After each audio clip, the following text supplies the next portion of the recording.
Welcome to day 2 of our coverage from Gamescom 2023 from the center of all things Xbox. And if you can't be here with us in Germany, no problem, because today we're getting you up close and personal with the largest Xbox booth in Gamescom history and some of the experiences inside.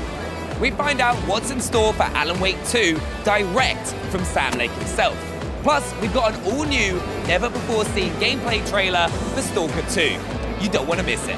And we will see what fans can expect from Forza Motorsport, our history untold, like Dragon Gaiden, the man who raised his name, and the action puzzles you saw as we fire up the consoles and PCs for a day of gaming goodness. But first, it's an expansion that fans can't wait to get their cyber-enhanced hands on. Our very own Henry got a chance to talk with CD Projekt Red about the upcoming expansion, Phantom Liberty. I'm over here with Gabe from CD Projekt Red to talk all things Cyberpunk Phantom Liberty. Gabe, how you doing? I'm good, I'm well. I'm Amazing. excited. Yeah, you should be. Yeah. All right, Last night was crazy. I mean, opening night live, what was your reaction to seeing how everybody took it all in? It's so much fun. It's so much fun. We're excited. It seems like a lot of people are excited, so let's get this thing out there. Now, it's pretty clear Phantom Liberty is super anticipated by gamers all across the globe, and you and CD Projekt Red have been working really hard and listening to the community feedback as well. Why don't you give us a peek into some of the reworked systems?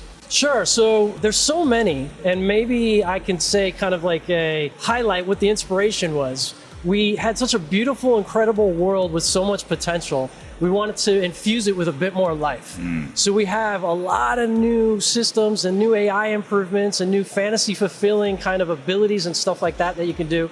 We revamped the police system so you can get in trouble. You can fight MaxTac if you really get up there in trouble. Really, MaxTac? MaxTac, oh, indeed. we're so screwed. Yes, and there's various different archetypes of the MaxTac units, and they have different mechanics and things like that. The police we have in Dogtown, it's a different crew. It's the Barghest, who are like the law enforcement there, part of Kurt's militia, and then of course NCPD. And if you go to the Badlands, then it's Militech that are going to enforce the areas there. So there's a big variety, a lot of stuff. We've got like the player's an agent in the world, and the world reacts to the player, but also you'll see like gangs fighting each other and chasing each other in cars and stuff like that. So there's other agents in the world as well. So again, the world was so much potential, and we just wanted to infuse it with a bit more life in a kind of dynamic system way. That's amazing. I mean, why don't you talk a bit more about those new systems? I mean, what in particular has been added to Phantom Liberty that players should be excited about? Sure, so I touched on the police system and stuff like that. I should talk about the skill trees and stuff like that. So one of our big inspirations in revamping, we revamped the skill trees almost entirely. And one of our big inspirations is that we wanted to have sort of like, when you think about this world with cyberware, right, and the dark future, you've got certain fantasies in mind of kind of like ways you'd want to play and ways you want to be. Do you want to be like the, the fast marshal, with the sword, right? Do you want to be the Netrunner? Do you want to be Terminator, right? Yeah. Like that kind. And so now we've got these abilities where you can pick up bodies and throw it. You can be right in the middle of like the crossfire, and as long as you keep pushing that attack, you'll be regenerating, your life, and you'll be getting into a fury state. And of course, there's some Edge Runner Easter eggs in there. I do love that. Where you kind of going on the edge, you can push your cyberware to the limit and occasionally, get into a fury state because of it and start to lose some life. But if you're in this Terminator style build, you can be like pushing the attack and regaining your life doing it. So it like complements it well.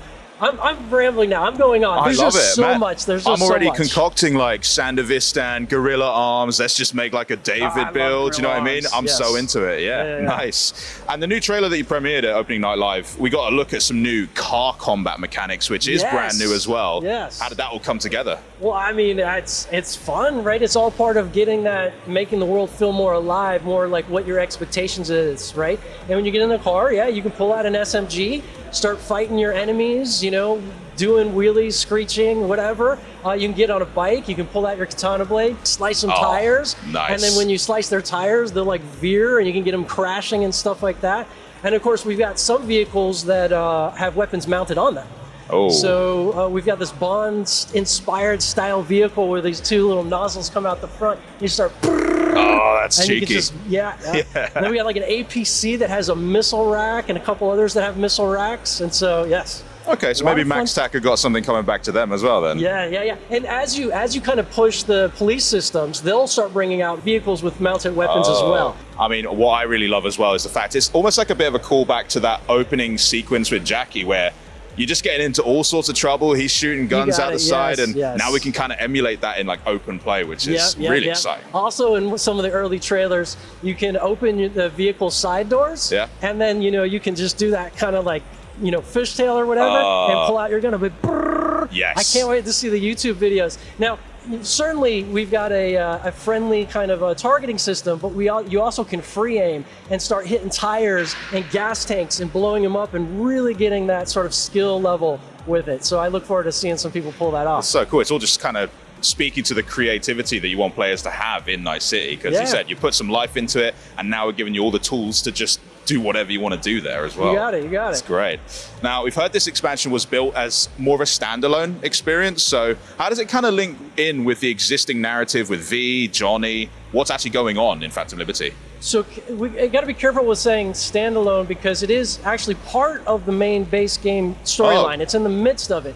Though, if you want to come in and play just this, we give you the option to skip ahead to it. Amazing. Start immediately with Phantom Liberty. And you can leave Dogtown, you can go on to other quests, you can stick just to the Phantom Liberty quest line. And of course, when you finish it, there will be like an end sequence or various end sequences, stuff like that. And you can continue on with the base game. So it's in the midst of it. Similar to some of the Witcher expansions, similar to some of how we did some of that stuff, but a little bit more even free here, because you can go back and forth between the game. I won't take up too much more of your time. I just want to know one thing. When and how can players get their hands on Phantom Liberty? September 26th on Xbox Series S and X. Oh, close. Damn. Gabe, thanks so much for your time. Back to you guys for more games right here at Gamescom.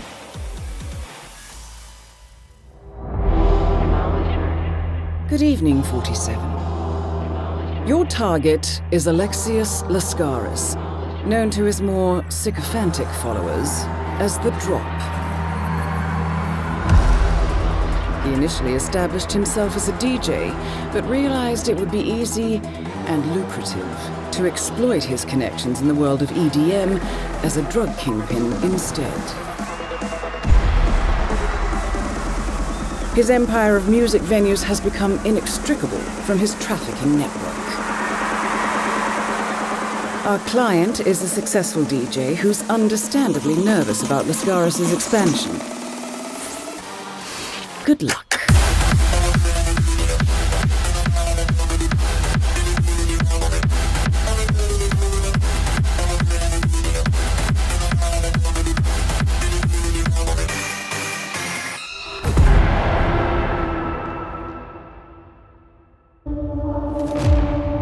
Outworld can be both alien and intoxicating to Earthrealmers, while our realms are at peace. There are Outworlders who would prefer us to be at war. General Shao. Victor of the Tavarian War. Conqueror of the Quatan Plains. All of Outworld is grateful for his service.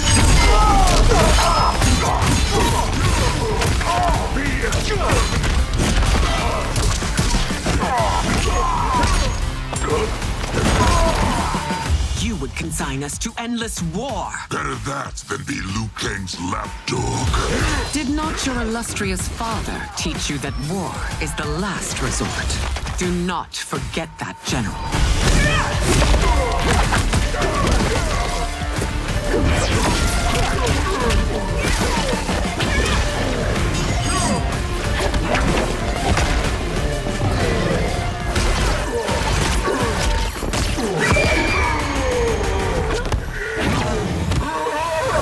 We gather once again to honor my late husband's legacy, to continue the tournament that he founded with Lord Liu Kang.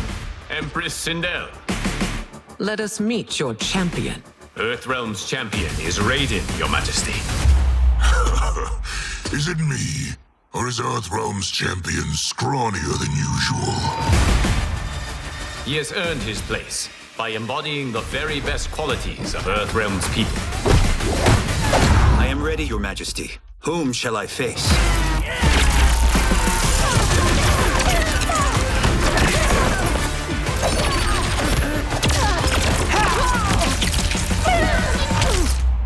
We will destroy your champion, Liu Kang. He will taste no victory.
Who's your queen?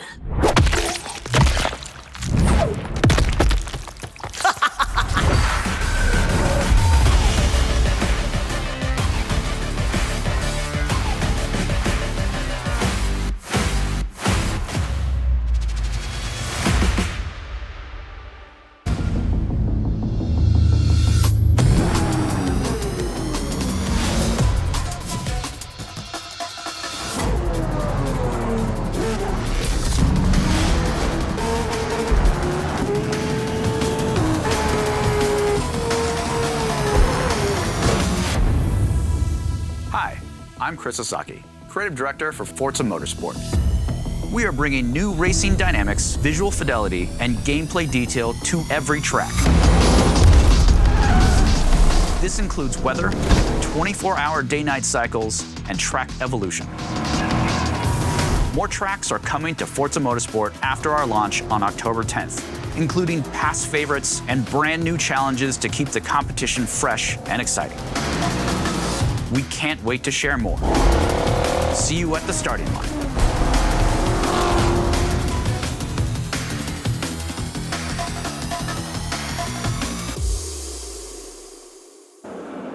And just like that, a new track for Forza Motorsport is born, and how appropriate as well that it be the famous Nürburgring GP, just a hop, a skip, and a jump from where I'm standing right now.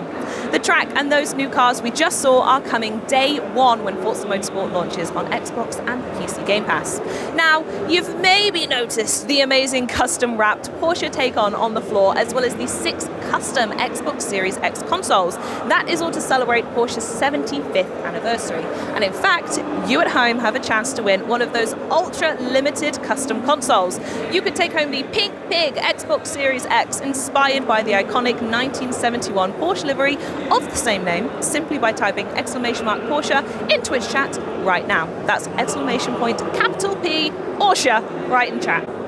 Back here at the booth, however, fans also have a chance to experience the Builders' Cup with a group of super fast German sedans on Spa. And in case you missed it, more information on wheel support for both Xbox and PC has been shared. To learn more, you can check out forza.net. And if you are on Steam, pre-orders are now open. So strap in and start your engines. The new Forza Motorsport speeds onto Xbox and PC Game Pass October 10th. And if you just can't wait that long, and my dudes, I don't blame you, check out the Premium Edition or Premium Add-ons bundle of the game to get early access starting October 5th. That Forza Motorsport Premium Edition, by the way, includes the full game, race day car pack, car pass, VIP membership, and welcome pack. So much to look forward to. But now, a sequel that already has a cult following and a release that we are all waiting for. We are so excited it's here to play at the Xbox booth. Stalker 2 Heart of Chernobyl brings fans into a unique survival experience in the post-apocalyptic Chernobyl exclusion zone. But what does the zone hold for Stalker fans everywhere? Maybe we should check out this never-seen-before gameplay from this one-of-a-kind shooter, sim, and horror title. This is Stalker 2.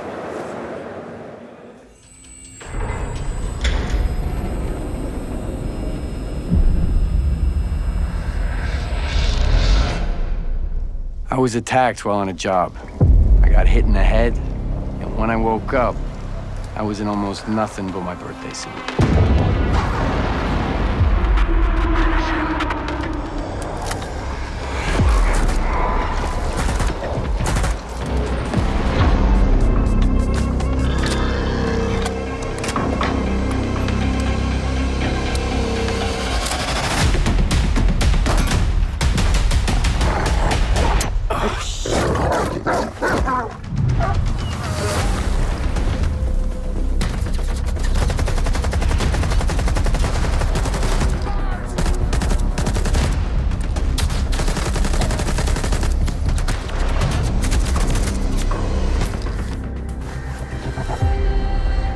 Here's your bolt.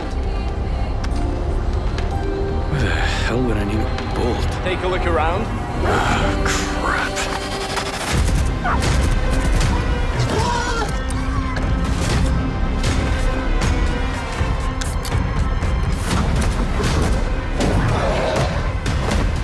Door! Open the door! I've got nowhere to go back to, Herman. Over and out. Now, I think it's time for another Twitch chat giveaway. So all you need to do is type !day1 for your chance to win a month of Xbox Game Pass Ultimate. That's !day1. Good luck, everyone. And while you're busy entering the giveaway, I think it's a great time to also get out your climbing rope and make sure your blast is strapped in tight as we journey up the tower in Jusant. Joining me on this meditative climb, please welcome Jusant co-game directors, Kevin and Mathieu. How are you guys today? It's great to have you. Yeah, we're fine. Thanks for welcoming us. Awesome. I'm so excited as a big fan of Life is Strange and also Vampire to have you guys here from Don't Nod Entertainment. So thanks for coming to play. Okay. So shall we jump right into the game? Yeah, sure. I can't wait to see. Now, straight away, I do notice we've got a little watermark down in the corner here as well. Can you tell me what that means? Yeah, for the gameplay it's a marker. It's a sign because it's actually exclusive content. Hey. So yeah.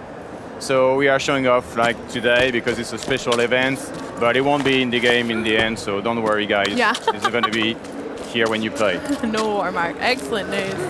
So, Jusant, could you tell me what that means for the game title? Yeah, of course. So, Jusant is a French word. It's actually a maritime term that we use to explain the period of time of receding tide. Actually, you guys in English, you have ebb, E-B-B, but we prefer the sound of French words better. Sorry. It does sound good. Yeah. Ebb and flow. I like that phrase a lot, but you know, I don't really use it in everyday life. But Jusant sounds a lot nicer too. But it also means something from our game because, as you can see, people who are listening to us already played the demo. They probably witnessed the fact that the ocean of the world has gone, and it's actually a permanent receding tide. So. Very good. That's so interesting. So it'll affect sort of the setting and the story behind it as well. Yeah. Nice. Now, speaking of the demo and also the trailer you guys showed not too long ago at the Xbox Game Showcase, we saw some pretty interesting looking game mechanics like this rope here. Here to tell us all? Yeah, of course. So obviously everybody can witness the fact that our main mechanic is climbing, but we also have a couple of tools to help us do so. You have a rope, you have what we call the pythons, you have 3 of them. You have the stamina that you can see on the green gauge here. Oh yeah. And actually, the level design behind it is that every wall that you climb has been thought over as a puzzle. So you need to use those tools to overcome the puzzle and find the solution. And on the second part, you have this little blue guy here on the shoulder. Look at him! Yay! Oh, ballast. So cute! Is he got his eyes closed there as well? So he's going to help us climbing as well because he also features abilities like echo. Matt will show that later on. And what he just did is like some kind of a sonar that gives you a hint of some narrative elements that we scattered through the world. Okay. So yeah. So kind of like secrets or Easter eggs to find and stuff like that, or Easter eggs. I mean, you'll need to roam the game to find some if you want. Sure. But yeah, we scattered a lot of stuff to tell more about the lore and about the stories as well. Okay. So if you're an explorer, then you'll be able to right now. Nice. I love it.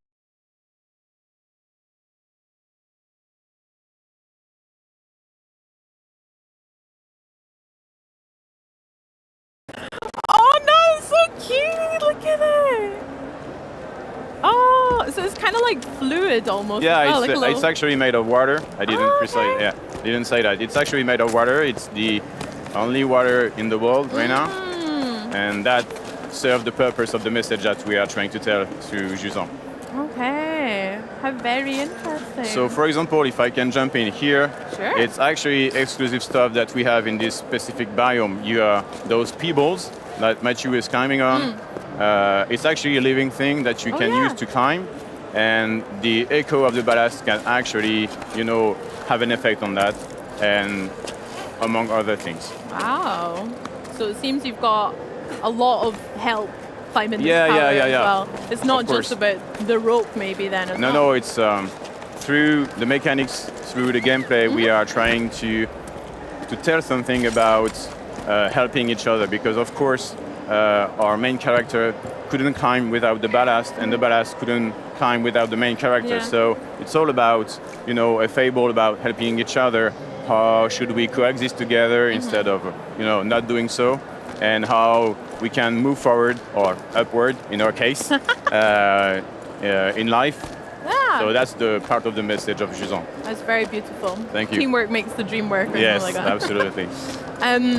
Now, I'd love to learn a bit more about the rope as well, because we've gone up a few different levels. You've used ladders, Mathieu, as well as the rope, and I've seen it change color a few times. Yes. So. As a feedback, we just to make sure that the players understand, the rope has a length limit, and so to make sure that everybody knows what length they have already unrolled, the rope changes of color. So when it's blue, it's fine. When it's yellow, you actually need to be monitoring what you're doing, and when it's getting red, it's because you are approaching the limit length. I see. That's Yeah. really interesting. I love these flowers that we're seeing as Yeah, well. you can climb on. So this is one of the effects of the echo I was, talking about earlier. This is one of the features that is also interesting for us, narratively speaking and gameplay-wise, because as you awaken the living thing and the nature in the game to help you climb, and so in gameplay you also awaken it to awaken the tower. And besides being made of water, the ballast is actually the only thing here that shares a bond with the tower and with the nature. So it's kind of representing it's like a symbolism about the link with the nature, the relationship with the nature that we kind of have lost so far. Yeah, that's so interesting as well. Chat, I hope you're all enjoying some Jusant gameplay as well. I'd love to see some opinions as well. This is so exciting that this is going to be coming to Xbox Game Pass as well. Yes. Day 1 too. So if you fancy winning some Game Pass to play Jusant, then !day 1. Good luck, everyone. So now we are approaching a very tricky area, because if you're afraid of height, then don't look down, or maybe you should look down for the people, Matt. So Matthew's not afraid. the tools we were talking about earlier, the fun is that you need to combine them to overcome the challenge that we're talking about. So here you swing over, and then you can wall run, you can use the pebbles, but if you don't want to, then it's your choice. You can do otherwise. Yeah. You can go on the left with your rope, and now you can throw an echo to go up again. It's actually very free. We try to, through our gameplay, we try to give the possibility for players to actually climb at their own pace. You're designing your own flow, so it's up to you how you want to climb. And one thing that we made sure of is you can't die. And the rope is actually creating some kind of bound between you and the tower. Okay. And without the rope, you can climb, but without, if you fall, it will hold you back. So you can't die. So you can't die in Jusant. It's actually not very necessary. And for us, because we wanted to create some kind of meditative vibe, the death was not part of the design. That's lovely. And then you've just reattached the rope to your next checkpoint. One thing that we can mention here is what Mathieu did is what we call a relay. It's actually a term that you can use also in climbing. The people are creating a relay to help other people when they are climbing high. And we use the feature in our game to actually give you the possibility to fully recharge your stamina when actually before that, you need to be feet on the ground to do so. So it's actually making you climb longer, and it's actually also creating some kind of checkpoints that you make sure that you won't fall anymore. Yeah. And you can also use, like it did, the rope as a grapple.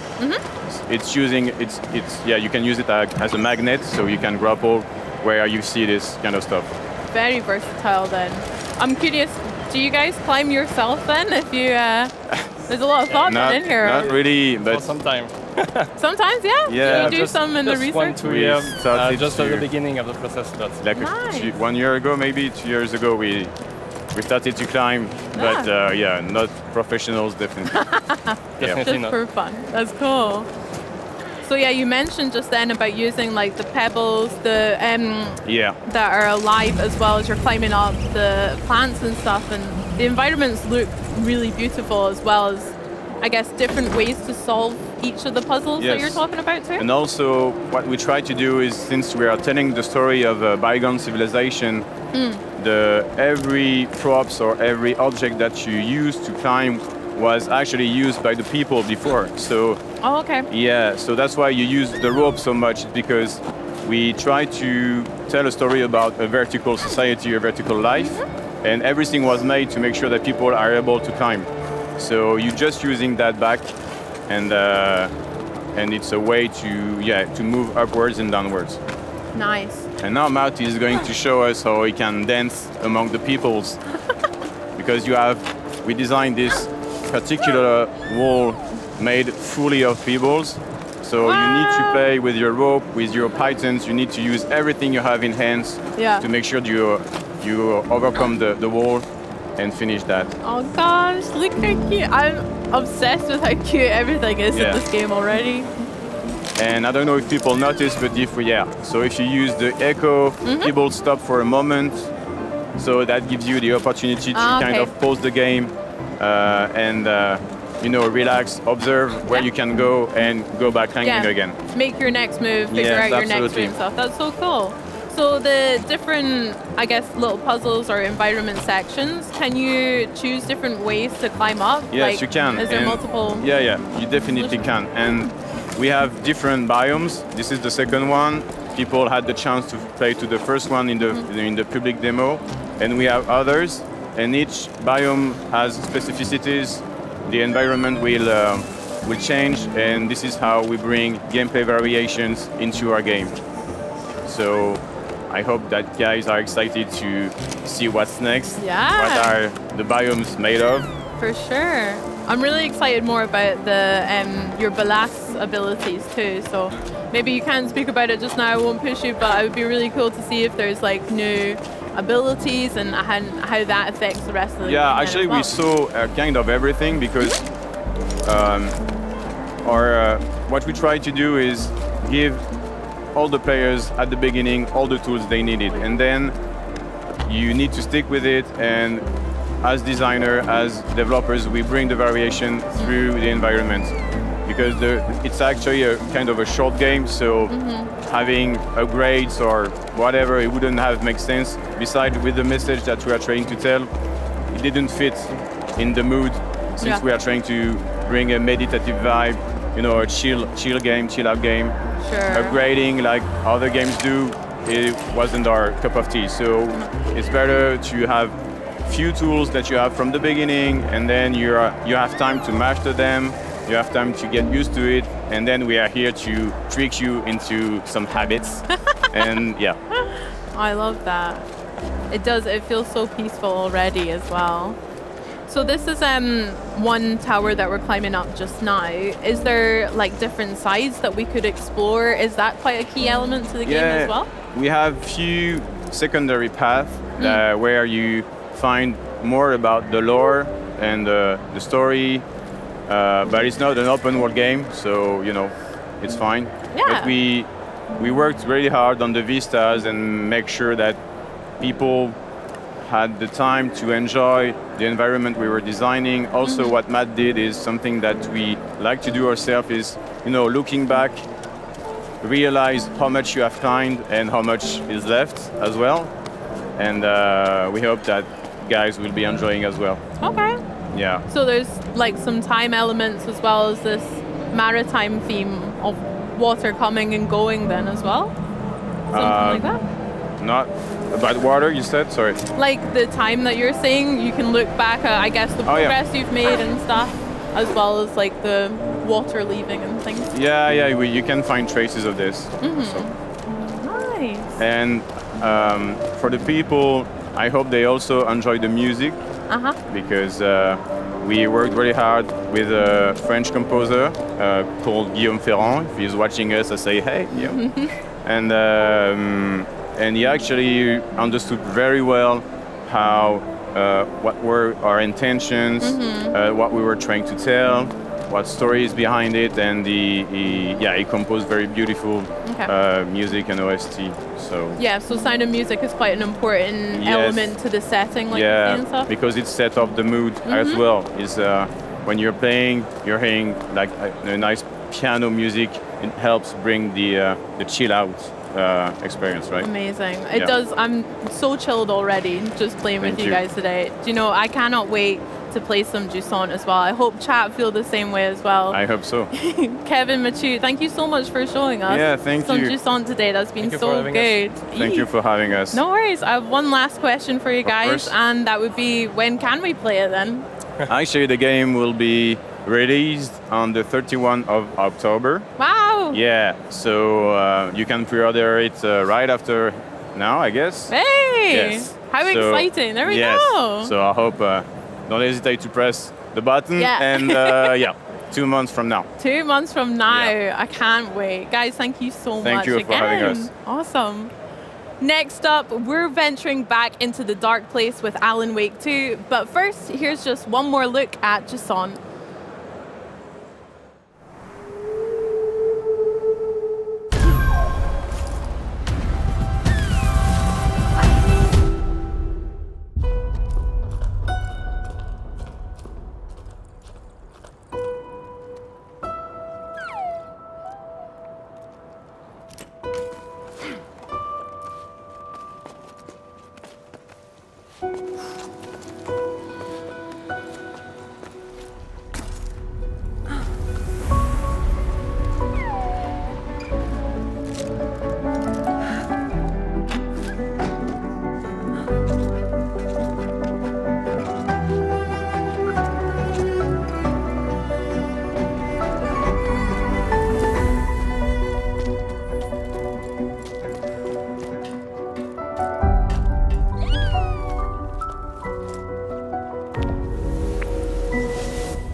It's the game that made fans everywhere jump more than a few times and showcased its own unique horror episodic style.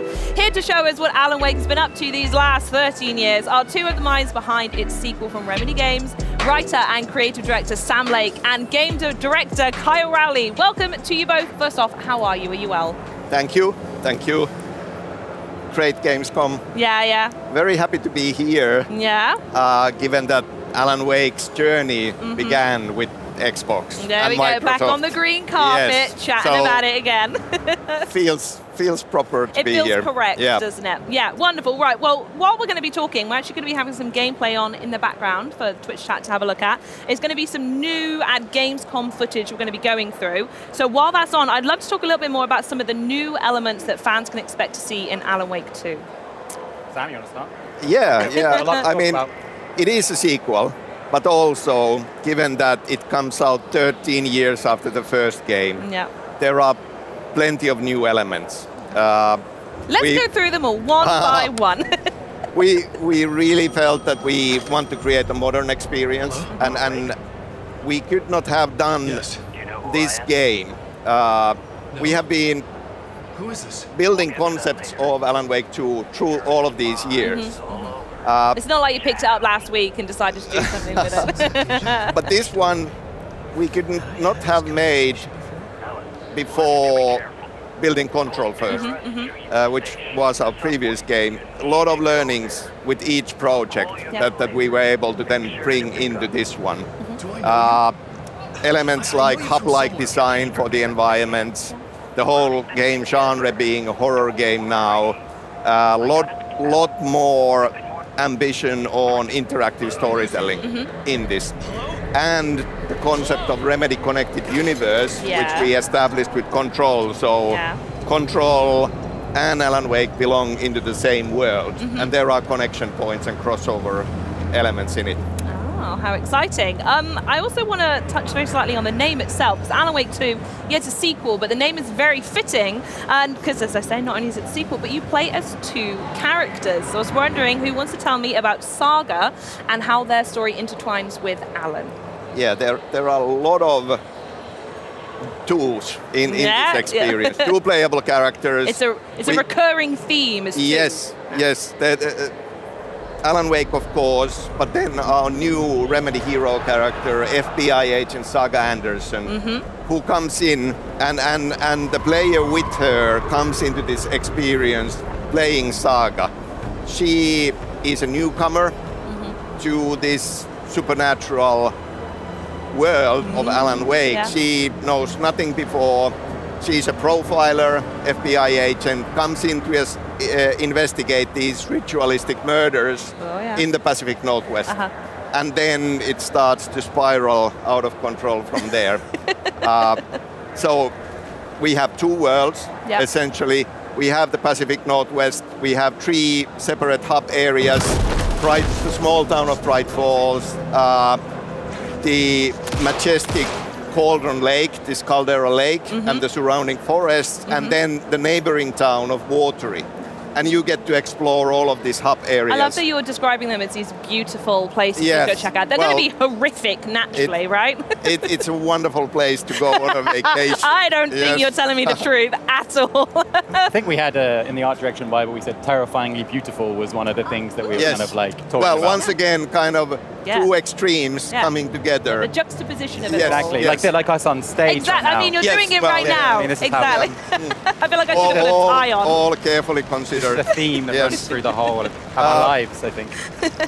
But yeah, like a lot of duality, light and darkness, obviously at the very core of Alan Wake experience. You use light as safety and as a weapon, and the supernatural darkness is your enemy. But then you go on a journey playing Saga on this murder investigation, but you are also playing as Alan Wake, trapped in the nightmare dimension of the dark place that takes the shape of this nightmarish New York City this time around.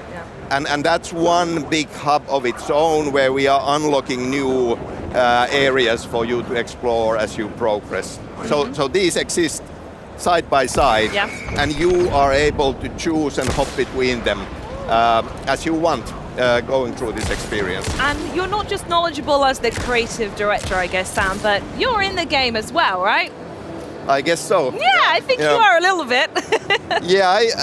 I have to say, like, it's teamwork and it's collaboration more than anything, as always making video games is, but wanting to make this game so long, and it's kind of very special to me. I just felt that I want to go all in. Yeah. So we are. So was it you that stepped forward and said, "Can I be in the game, please?" We are co-directing with Kyle.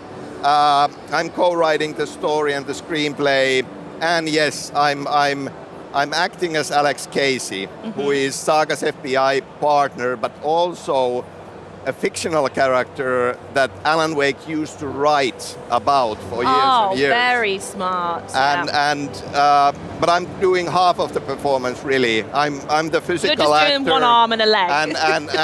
And yes, exactly. And the hair. And the wonderful James McCaffrey is the voice of Alex Case. Nice. Okay, I'm looking to see how that plays out. I don't know if you've had a moment though. I keep looking in chat, and chat is absolutely so excited for this game. Sweet Tooth, they're saying almost as beautiful as me. Sweet Tooth, I bet you're gorgeous. Are you as gorgeous as Alan Wake then? I don't know. The next question I want to ask, completely distracted there, sorry, is I want to know more. You mentioned more about the horror element that you're leaning into, and Remedy have really gone into this not just survival game, but a survival horror game. What does that mean? Over to you. Yeah, over to me. I mean, that all started from us looking back at, Alan Wake 1, what we as the team kind of really liked about Alan Wake 1. so distracted. He's just loving his coffee or whatever he's drinking in there. So we're looking back at Alan Wake 1 and, what did we like? What did we think we could improve upon? And one of the things that we kind of came to a conclusion of quite quickly was that, we just come off making Max Payne when we did Alan Wake 1, so we're kind of very good at making this kind of fast-paced action gameplay. But the story we were telling was a bit more on, psychological horror style. So for this one, we really wanted to make sure that those two elements, the story and the gameplay, were kind of really connected, so creating a more cohesive experience. So that kind of led us into the idea of, okay, why don't we make this like a survival horror game? And instantly when we were talking about that, we were like, wait a minute, we should have done this to begin with. Yeah. You were scared before, wait until this. Yeah, exactly. But survival horror, I think, with the type of stories that we like to tell and, the skills that we feel like we're very good at as a studio, like world building and building a sense of place and atmosphere. I think that the horror genre in general, just we feel like that's a kind of perfect fit for us as a studio. And then on top of that genre as a whole, it kind of allows us to kind of slow the gameplay down. We can focus more on the world. We can focus more on the environments and the environmental storytelling. And then we can use kind of that atmosphere to kind of build a sense of dread or a sense of threat as you're kind of progressing through the game. So for us, it just felt like a very natural fit. And then, I think that fight with light that kind of Sam was talking about before, light versus darkness, those kind of core themes just fit inside the horror genre very well. And, from a gameplay perspective, we tried to, it's still a sequel to the first game which we made, so we still wanted to keep that, fight with light concept in there. But we've slowed the gameplay down a bit more. Enemies are more threatening, they have more presence, there's less of them, you're fighting less of them throughout the course of the game. But yeah, it just felt like a very nice fit. I like the way there's lots of different elements to play in this. You mentioned before the control connection with the universe as well. Is there anything more you can share with that universe connection and how they play together? Yeah, the way we are approaching games now with Remedy Connected Universe is that it is very, very important for us to create, each game is a world of its own. These are big things.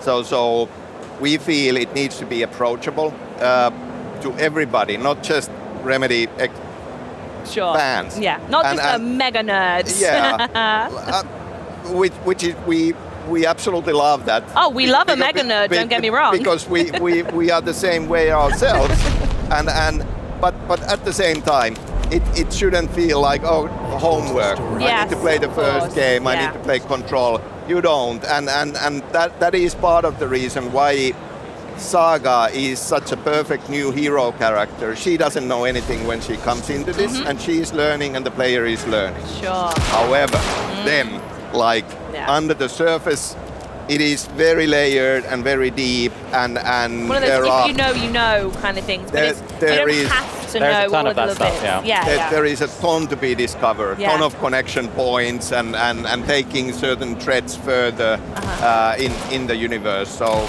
yeah. All right, okay, I'm challenging you to find them all. So I've got to be finding them already. Yeah, they probably are watching now. You know what they're like. I have to be totally honest as well. We've been sat around the back, hanging out during the show, speaking to all the different guests. Aaron Greenberg came by and would not stop talking about how impressed he was with the demo that he saw, and we saw you on his Instagram. So as well as the time you spent with Aaron, I'd love to know what's the reaction been like from Opening Night Live and your Gamescom so far. It's been wonderful. Good, like that. Yeah. And it's always so important. Like we are not done yet. We are on the final stretch. We are on final stretch, and there is a ton of work, as there always is. So back home, the wonderful, talented Remedy team is working on this. But you know, when you keep working on a project like this for years, you start to be blind to it. Yes. And second guessing yourself and being uncertain. So it's really, really important for us to be able to come here, show material, get reactions, and especially when it's very, very positive reactions. Yeah, of course. It's a big energy boost to everybody working on the game, and very, very important. I imagine it makes you excited to get the plane back, so you can go finish it and do a bit more. Like, yeah, go on then. Yeah. We've still got some work to done. But we do. Yes. Perfect. Well, that leads me perfectly on to my very final question, and that is: when does everyone at home need to mark their calendars? When does Alan Wake 2 release?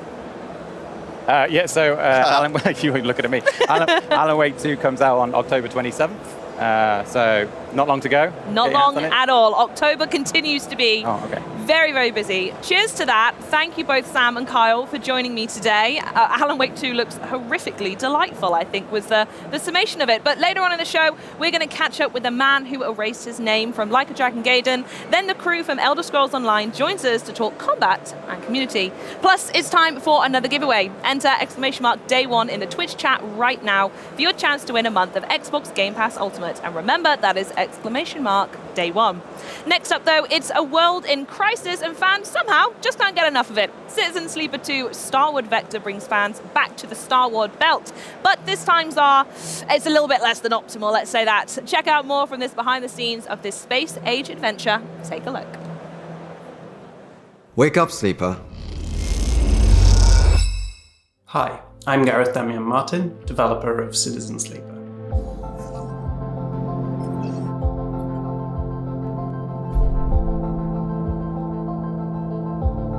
We've had an incredible first year on Game Pass, and I want to thank everyone who's played, shared, streamed, reviewed the game.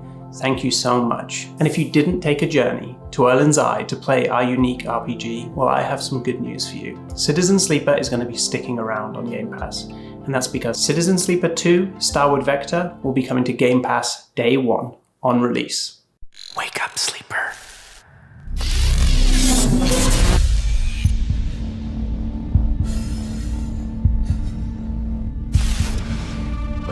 No, get out! They haven't finished it! Oh, Sleeper's finished, aren't you? We had a deal, Sleeper, and yet, here you are, risking it all to try and break our contract to end your dependence. Just wanted to use them, you piece of shit! Nothing wrong with being a tool in a time of crisis. There's a war on, and while it rages, well, there's opportunity.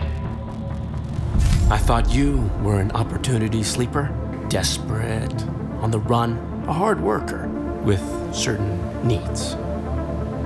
I met your needs. I gave you a crew, lent you a ship, even hooked you up with a contract or two. And yes, I took my share, but that only seems fair.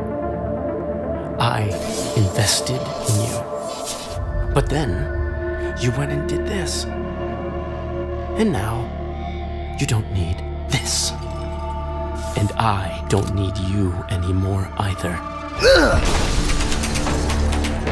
Sleeper, go! Now! To the ship!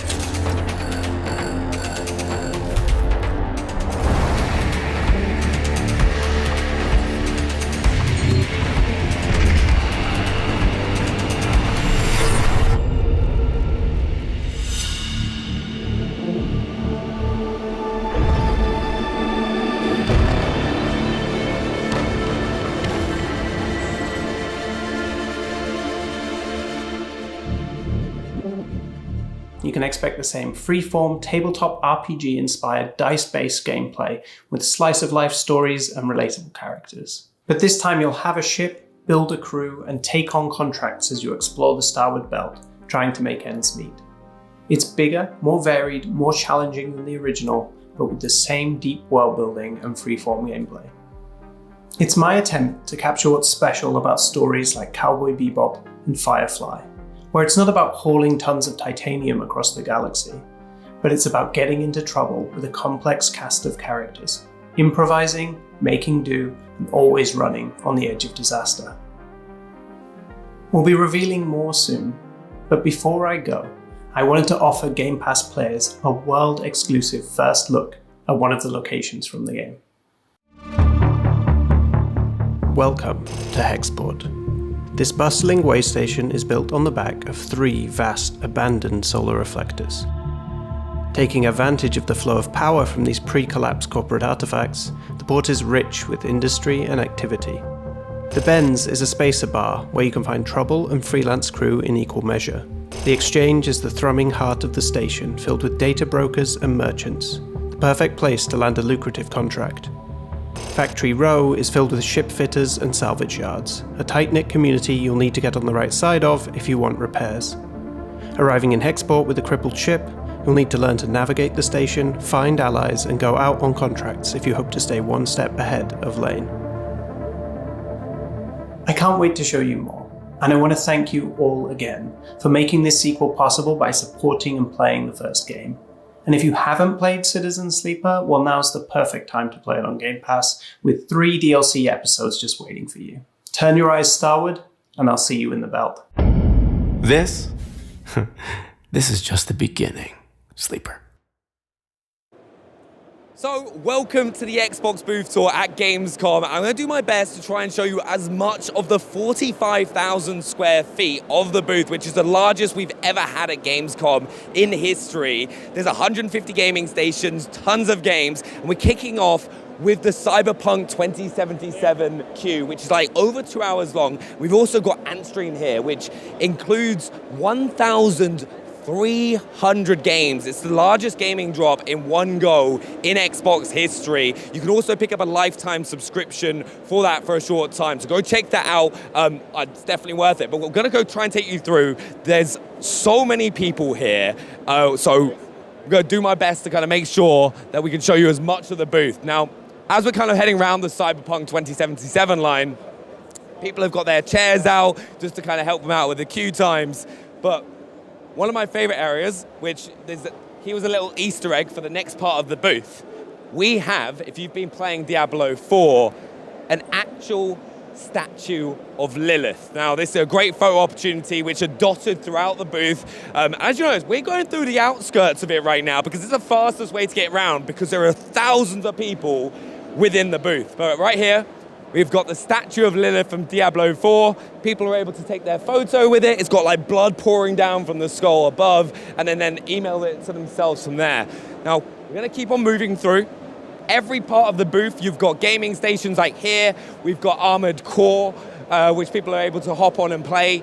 The demo for that is actually really awesome. I had a lot of fun with that last night at FanFest. So we head through the right-hand side. If you have a look at the main show floor, you can see the Xbox stage where we've been doing the whole broadcast from. So we've had Phil Spencer up there yesterday with Charlie, which is one of my favorite interviews of the show so far. And also, potentially one of my dream cars for Forza Motorsport, the Porsche Taycan. And one of the great things with this, there are actually loads of scratches. Like, you won't be able to see it without getting up close. But this was actually in a real race, like a couple weeks ago. So there's a few scratches from that. More photo opportunities for people to get involved in. So if you think, you got top of the podium, you can go there if you're the fastest racer, because we've got some demos of Forza Motorsport behind closed doors, which is really cool to see. And this next stop might be one of the more anticipated areas, like one of the most anticipated games. We've got Senua's Saga, Hellblade 2, and people are able to there get some face paint to make themselves look like the characters within the game, which is pretty cool. I'll probably come and do that a little bit later. So if I pop up on the stream looking a little bit different, you know why. We've got Payday 3. Now, we've got this on the show later in the week as well. And as an FPS fan, really, really excited. It's always a good laugh to play with a few of your friends as well. We've got Charlie's best friend from Elder Scrolls Online. It's huge, absolutely huge, and it's one of the big things. It's not just the booth that's huge. The things within the booth are massive. We've got our History Untold on the right here. Now, if you've ever been to Gamescom in the past, you'll notice, usually in this hall, the Xbox booth is just this side. We're walking straight through the middle, and it's doubled from a couple years ago. Now, if we continue fighting our way through the pack here, on the left-hand side, we've got Towerborn, which we'll get to in just a little minute. Now, as we're walking through, you'll be able to see the Starfield Theatre. It's been one of the most popular areas on the booth because it's the opportunity for you to go and see the start of Starfield, like around the first 20 minutes of the game. We had Todd Howard there yesterday, which was very, very cool. Now, on the right-hand side, we've got the opportunity to go and play Stalker 2, and there's like a whole load of more photo opportunities and things for you to check out along there. Party animals. Now, hopefully, oh my God, I think they're there. Maybe my favorite thing, like, if I don't know why, but they are so adorable, and I think they are here. Or am I seeing things? No, I think I'm seeing things. No, they're not here. This is maybe one of the saddest things. So, throughout the week, we've been having life-sized party animals. I'm going to try and get them to throw it up on screen, but they're so adorably cute. Sadly, they're not here, but that's all good. Stalker 2 is here on our right-hand side.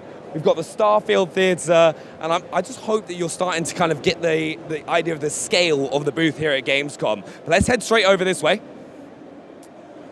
Now, Age of Empires 4, you can play it right now if you want to on controller or on your Xbox console. We've got an awesome console here as well, just kind of, commemorate the game as well.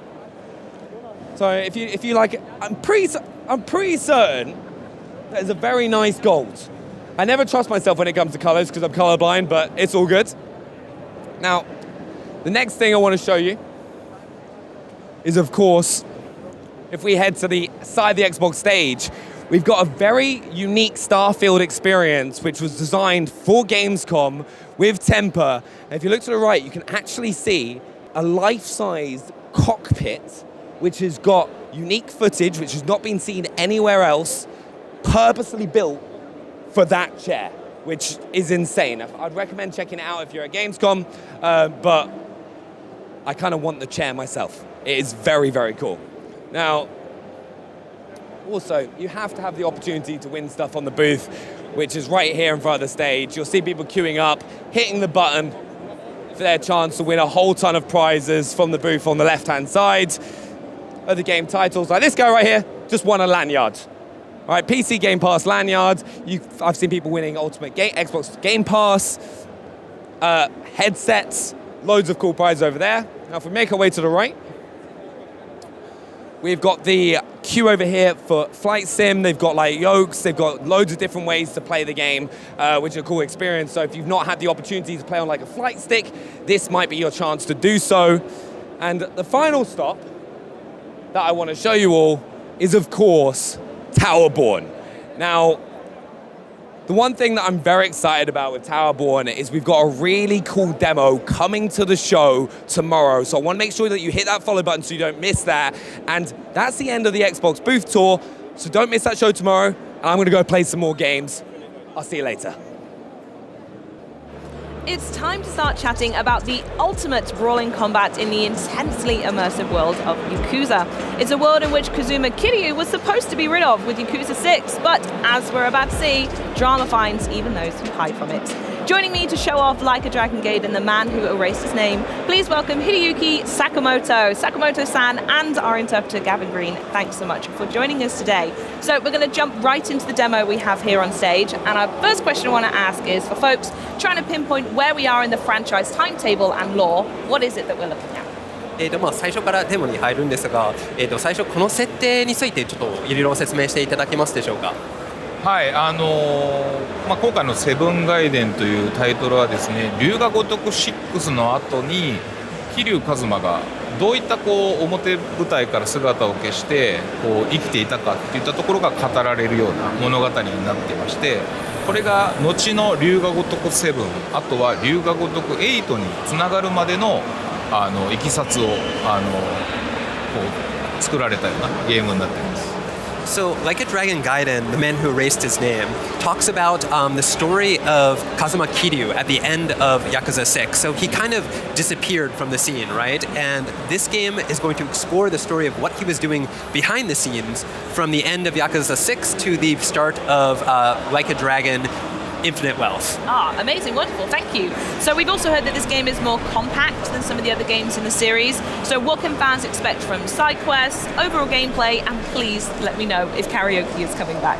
このゲーム他のゲームと違って、ちょっとこじんまりということを聞いたんですが、どんなことを期待できますか？結構オープンワールドもありますでしょうか？またミニゲームとか、カラオケもありますか？今回のセブンガイデンは、メインの舞台は蒼天堀っていう、いわゆる大阪の舞台とこちらのデモでもお見せしているキャッスルという、いろんな特殊な舞台といったものが用意されているんですけれども、ストーリー、サブストーリー、プレイスポットといったような数に関しては、従来通りのナンバリングと、同様に楽しめる内容になっていると思います。So this game contains like all of the things that you're familiar with from the series. It's got story, main story, it's got side stories, it's got mini games. So in a lot of ways, it's very similar to the kind of construction of the main games. And it takes place mostly in Sotenmori, but also is, as you see in this demo, it takes place in the castle as well. Ooh, how interesting. Okay, so a question I'm going to ask on behalf of Kiryu, as I'm certain he's asking it multiple times, is why can't he just be left alone? Hasn't he been through enough? これキリを代表にしてこれ聞くんですが、なぜキリはもう休ませてもらえませんか？本当セブンで春日一番を助ける役目で一瞬出てきて、龍が如く8で、春日と桐生のダブル主人公っていったものを発表してきたんですけれども、やっぱ正しく桐生がなぜここに至るまでになったのかっていうところはゲームでやっぱりちゃんと伝えなきゃいけないかなと思って、そこを楽しんでいただけるとより龍が如くのこれまでの物語が深く理解できるようになるかなと思います。So Kiryu appeared in Yakuza Like a Dragon in 7, he appeared as a side character very briefly and kind of helped out in the story. And in the next game, in Like a Dragon Infinite Wealth, he's kind of a co-protagonist with Kasuga Ichiban, right? So we figured we kind of had to say, like, what happened? How did he get here? Like, if we didn't do that, we felt like we'd be not really. His adopted daughter, now that he's come out of hiding, are we going to see?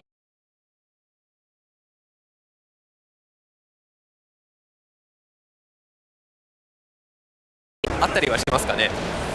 そこが今回のセブンガイデンの結構鍵となる設定で、そこはちょっと詳しくはお伝えできないんですけれども、鍵となる設定で、そこはちょっと詳しくはお伝えできないんですけれども、非常に感情を大きく揺さぶられるような物語になっているので、ぜひ期待してください。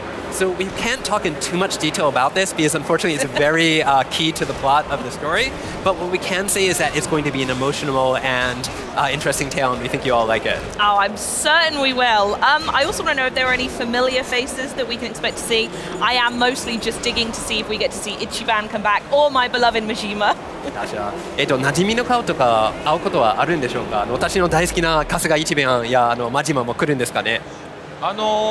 メインストーリー自体が本当にセブンの裏側とかも語られているので、やっぱり春日一番とかも、劇中にはやっぱり関与するというか登場しますし、今までのレジェンドのキャラクターもいろいろなんでしょう、サイドコンテンツとしても楽しめる部分もあるので、シリーズファンの方はすごく満足できるような内容になっていると思います。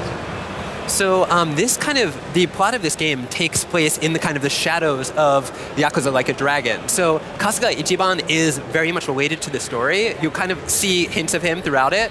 But outside of that, there's going to be also lots of legendary characters who you're familiar with the series. You're going to see people pop up in side stories and other things. So he thinks that anybody who's a fan of the series is going to be fully satiated by all the stuff that's going to pop up. Amazing. And obviously combat is a phenomenally huge part of the game as well.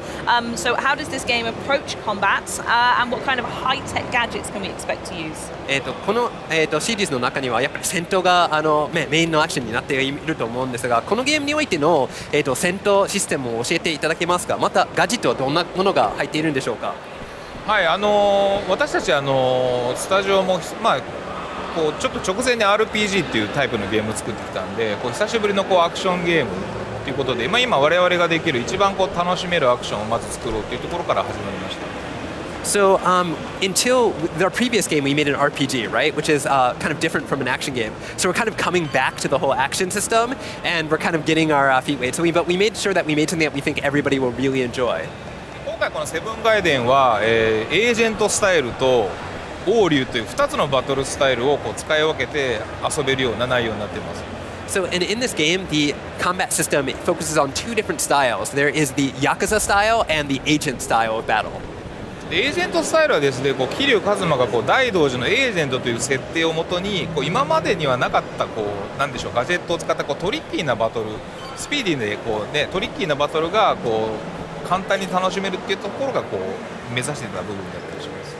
So because Kasuga has sort of become an agent throughout the events of the story, this game is going to really explore that sort of new side of the battle. It's going to be very speedy, very tricky. It's going to be very different from everything you've seen up from the series to this point. Oh, okay then. And is there anything else you can tell us about future Like a Dragon titles? これから、Like a Dragon シリーズの、龍が如くシリーズの、未来についていろいろお話聞けますかね。まあ今お伝えできるのは本当にすでに発表している龍が如く8自体がですね、まあ来年にこう発売を予定してそれに向けてこう鋭意制作中なんですけれども、本当に今のところちょっとそこに全力を投入しているのでそこから先はまだちょっとまだノープランというかまだ真剣にちょっと構想はあるんですけどまだちょっとちゃんとした形にはまだなってないかなっていう状態です。So right now, as a studio, we're focused entirely on the things that we've already announced, which is Like a Dragon Gaiden, and Like a Dragon Infinite Wealth. So that comes out next year, and until that point, we have ideas what we want to do next, but we don't have any specific we don't have no plan, but we haven't set anything in stone. So we're focusing all of our efforts on what we've already announced. Thanks so much, Sakamoto-san, for joining us, and you as well, Gavin. But pre-orders now are available and include the legendary fighting pack, if you want to go grab it yourself. And in case you missed it, Like a Dragon Gaiden is set to launch on November 9th. Now, from one group of legends to another, FanFest was in full force here at Gamescom, and Xbox's own Aaron Greenberg was there for all the action and ultimate fan reactions. Check this one out. We're at FanFest and I'm with a fan favorite right here. So please welcome Xbox own Aaron Greenberg. Aaron, pleasure having you here. Oh, thank you. Good to be here. How are you doing? I'm doing great. I'm surrounded by the most passionate fans, the most positive fans. We've got, 400 fans in the booth tonight. We've closed everything down just for our fans, the most important audience. I could not be happier to be surrounded by all this love. That sounds so amazing. But Aaron, what is happening here? So what is FanFest? This is FanFest. I mean, one of the things that we do, obviously, we make games, we do events, and we know that draws a lot of press coverage and other things, but the games we make are for the fans, so we make sure that we prioritize and do events for fans. And so whether it's our FanFest online or FanFest we did at Showcase, we come here to Gamescom, 300,000 fans from all over Europe are here, and we're hosting our fans here tonight with a special night. But I'm having lunch with fans. We're getting beers with fans. Like, the community and people are connecting, and that's really what makes gaming so special, and getting everyone connected all in one place. You are certainly a fixture of the Xbox community. So what have the reactions of the fans been so far? They've been great. I mean, I think one of the things we really care about at Xbox is that we believe that gaming is for everyone, and we want all our fans to feel welcome, however they choose to love someone, however they identify. We've got one of the things, we were the first booth ever to be fully accessible. And so I've got a number of fans here that actually are gamers that are in wheelchairs and they maybe play with the adaptive controller. This booth is fully accessible to them. We want everyone to feel welcome and feel the same love that we do for games. That's the common bond we have, and that's something that we prioritize, and I'm really proud of the team and the work they've done there. But Aaron, how has Gamescom been treating you so far? It's been great. I mean, we got to opening night live with Starfield and the live action. We had surprised people that Todd Howard was here. We surprised people, Phil Spencer's here. We've got a theater for 300 fans to see the first opening of the game.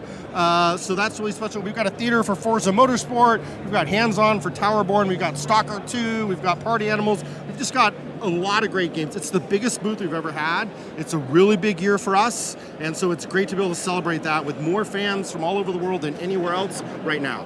Can you tell us what about this community gets you excited? I think that I get inspired by stories about people, if I could actually maybe pull my friend Erwin. So this is Forza Erwin. Nice to meet you. So, gosh, we've known each other for how many years? But he came to FanFest in 2015 your wife was pregnant. Yes, exactly. Yes. He was sending me the ultrasound photos. He had to run back. He came here for FanFest. He had to run back. He sent me the ultrasound photos. Now your son is how old? 7 years old. 7 years old. I came to FanFest and I left at 1 o'clock or something like in the night, and I live in the Netherlands. So it's like 3.5, 4 hours drive. And then in the morning I had the first echo sound. And that's why we have a special bond also together, because Aaron invited me to come to FanFest. And since then it's been remarkable, amazing. Guys like Aaron and the rest of the team are so approachable and so much passion, in the team as well. And that shows, to the fans as well. We all share the same passion. Doesn't matter how you look like or where you're from or what language you speak. Everybody is here the same and really inclusive, and that's what I really like. Yeah, and the neat thing about it is because we're in Germany, we have people coming from largely all over Europe. We have people from the UK, we have people from the Nordics, from the Netherlands here with Erwin. And so that's the great thing. We got a lot of Spanish fans. We even have, so that's really, really special. And one of the things that Erwin did, which I thought was really neat, was he actually started the Xbox Benelux social handle. Yes, it was the official fan account of the Xbox.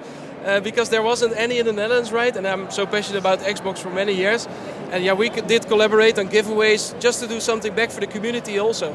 And I felt the responsibility to do that in the Netherlands, right? So I started off the Benelux, and since now a year I gave the account to the Benelux team, and they picked it up really nice. So there's also investment being shown in that part. So he created our first social account for Xbox Benelux, and now he's handed it off to the Xbox team to run it, because we're growing and investing and committing more resources because how important the fans in the community here. It's such a wonderful story. Now, you're wearing Forza. Your name's Forza Erwin. You're one of the biggest Forza fans in the world. I think you were one of the first people to get to go see Forza Motorsport demo. What were your reactions? I mean, from a big fan, what are your thoughts? Yeah, I'm a lifelong fan since Forza 1 already. I collect all kind of stuff.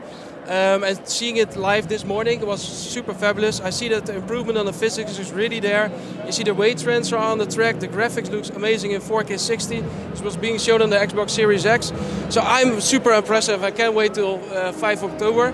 Because then the pre-orders, let's say, go live when you have the premium edition. So I recommend everyone to get the premium edition as well.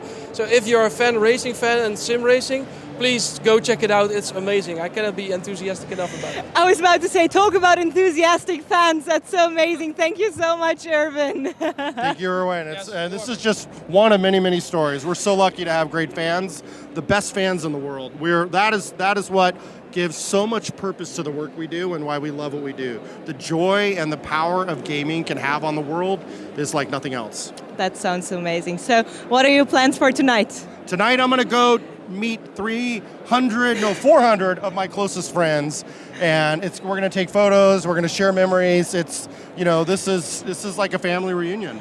But it's our Xbox family, and it's really, really nice to be here. That sounds very, very amazing. Aaron, thank you so much. And also, Erwin, thank you so much for being here. Guys, if you'd like to join the party, so check out the FanFest URL down below and register yourself to be part of FanFest, obviously, and to become a part of the community. So check out the link, sign up, and be here next year. If not, you miss out, right? That's right. Cheers.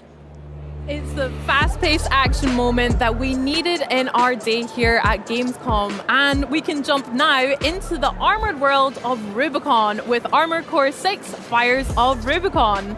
From Bandai Namco Europe, please welcome Bertrand Manjon. Hi, Bertrand. Hello, hi. How are you today? I'm fine. I'm excited to be here. I'm excited you're here as well. I'm so excited to play some Armored Core 6 with you as well. So, right off the bat, can you tell us where we are and what we can do here? So we are in Armored Core 6, obviously, and we're currently in a mission which is called Infiltrate Grid 086. So that's the first mission of the Chapter 2.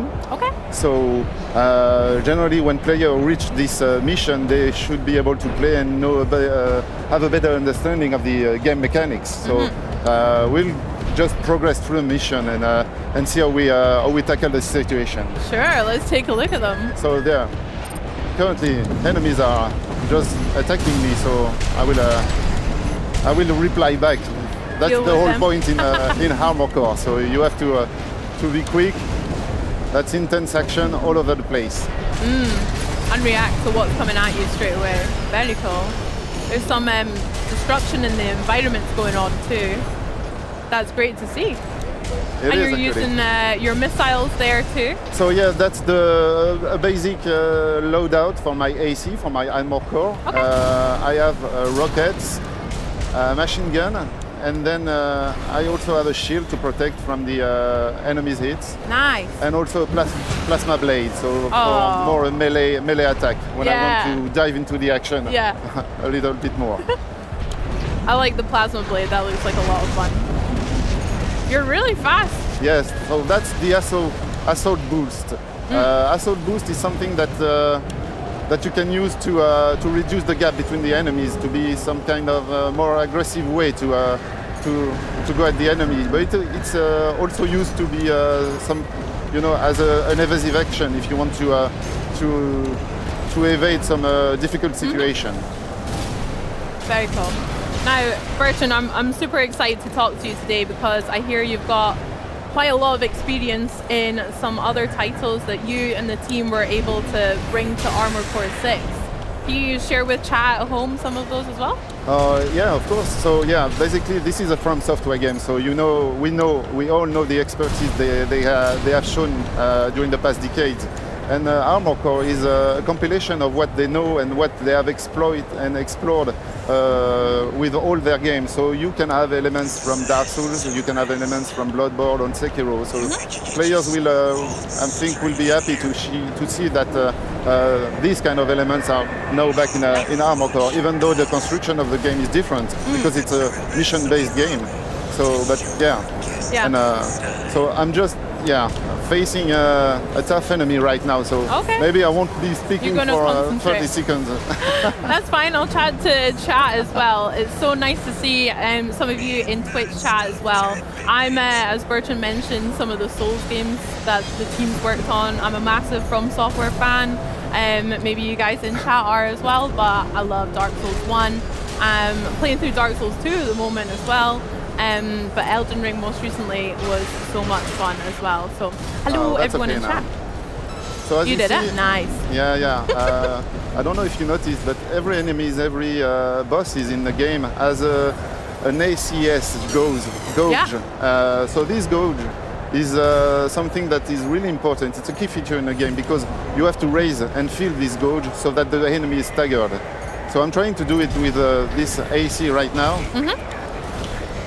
And once an enemy is staggered, so once you have filled the gauge in red, you will notice that it won't be moving for a short while. So you have to get advantage within this time frame to deal massive damage to the enemies. Nice. So that's that gauge at the top we can see above the enemy's name. That's so cool.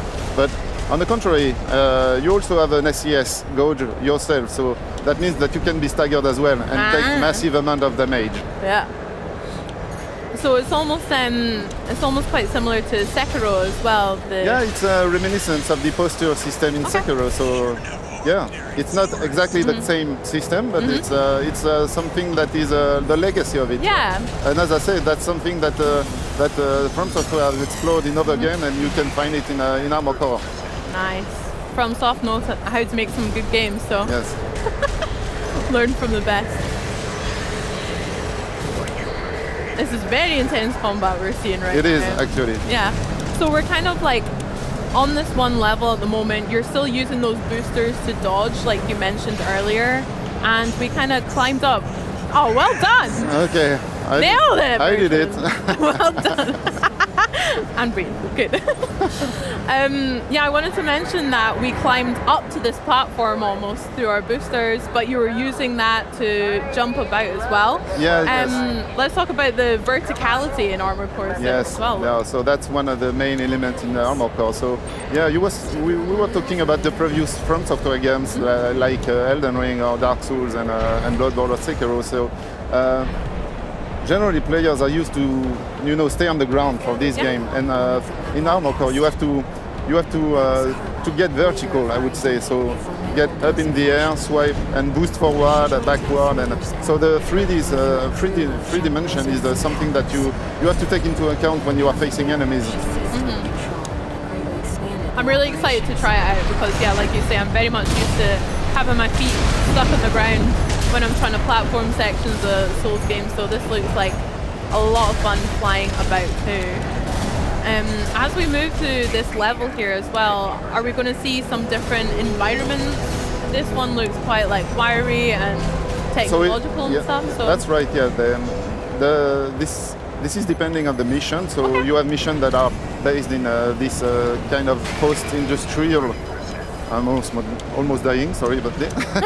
So post-industrial environments, but even within a mission, you can have some different environments. So later on the mission, we will see some more narrowed or restricted environments, and even missions can take place in a more natural background, such as a desert, not that much, and that would be a good level as well. Or snowy environments, or rocky environments. So I'm trying to open a door, but there's an enemy coming behind, so that's usual From Software trickery, I would say. Yeah, I've been caught out quite a few times around some tight corners, you say. Yeah. Enemies lurking in the shadows. I'm excited to explore some of the world of Rubicon then, and like you say, check out those different biomes and environments throughout Armored Core as well. And the level that we're playing through right now, we mentioned that this is kind of like a contract that you're running over Rubicon. Yes. Do you want to tell us a little bit about, I guess, what our key objective is? So there are many factions that are fighting for the core substance on Rubicon 3, and we are playing the role of a mercenary, which is taking contract from different factions. So in this mission, we are being tested by a faction called the Dozers, which are some kind of junkies, junkie addicted to the core substance. But on other missions, we have different commands or commanders. So I'm more in a narrowed or restricted environment now. So that's, you can feel the tension, and you can bet that there's some tricks and yeah. So here is the best location to use the scanning system. So to see what kind of enemies are waiting for me at the corner. So there's one here. I will try to take him from a range distance. And there's another one here. Okay. Very good, Bertrand. I see a lot of people in chat saying that the game looks amazing. Site officials said it there. Lots of you as well. That's so cool. It does. It looks so stunning as well. Just even these corridors. Intense action all the way from A to Z. So yeah, exactly. That plasma cutter looks so much fun. I guess as well, you'll need to change up your different weapons depending on the environment you're in as well. Yes, there are many weapons that you can allocate to your AC, depending on your playstyle and depending on the situation that you are facing as well. Yeah. So yeah, it's up to you to observe, try to different strategy. If you are facing a difficulty, a pick of difficulty, that can happen. We are in From Software game, so yeah. Lots of tries and lots of ways to get it done.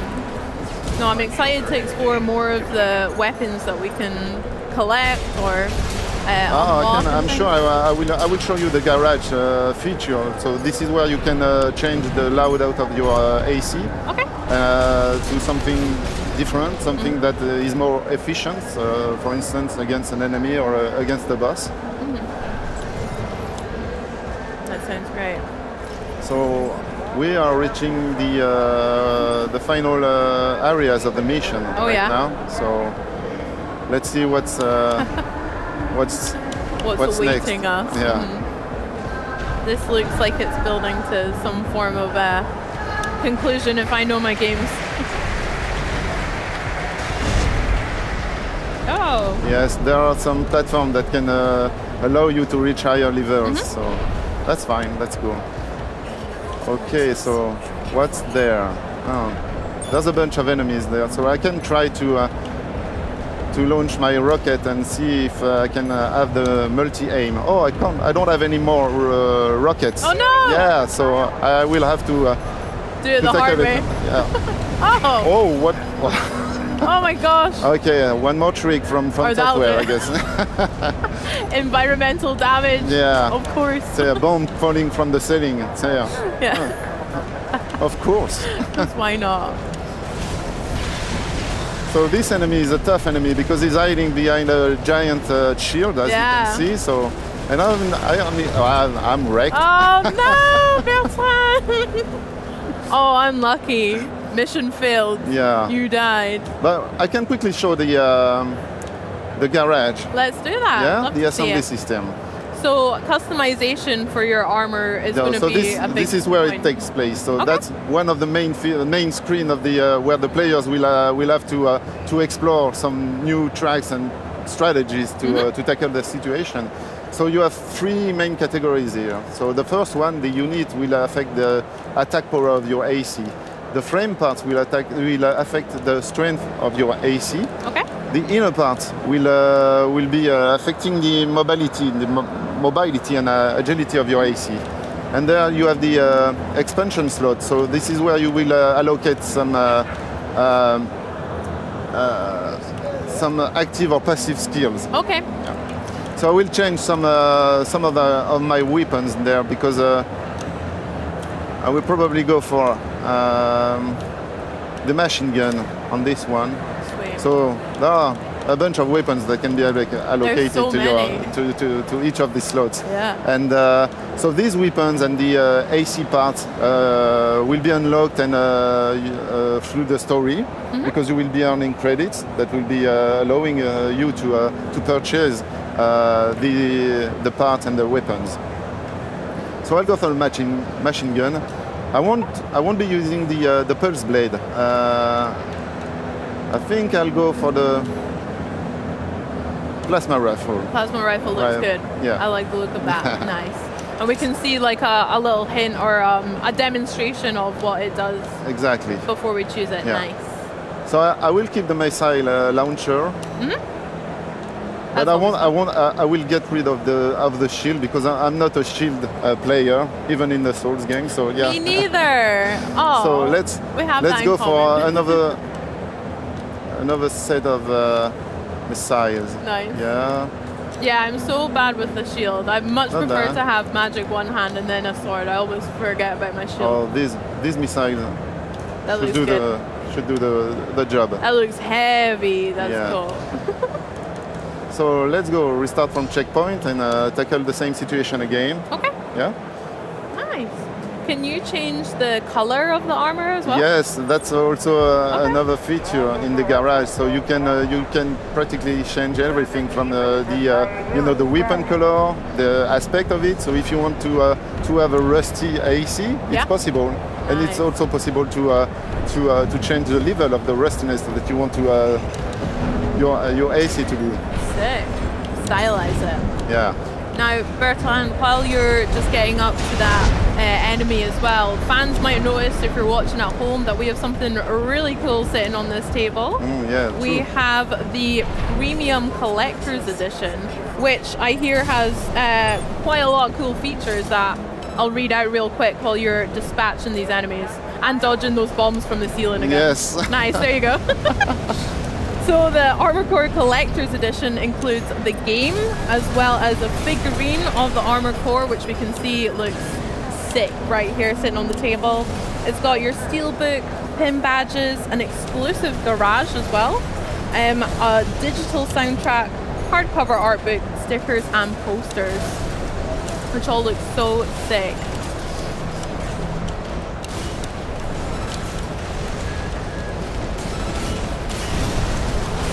How you doing, Bertrand? I'm doing. How you feeling? You feeling more confident with that? Yes, the loadout is much more efficient now. Oh my gosh! Yes. Very efficient. Smashed it. I was expecting that to take a little bit longer, but that was sick. Well done. Yeah, this giant door should open now. Oh yeah. Yeah. They've surrendered. You dispatched all of their gang. Well done. So as you can see, there's a marker on the left.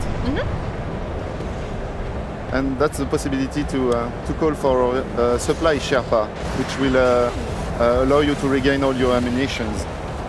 So whenever you have this supply Sherpa in the game, that means that right after is something that could be possibly a boss fight.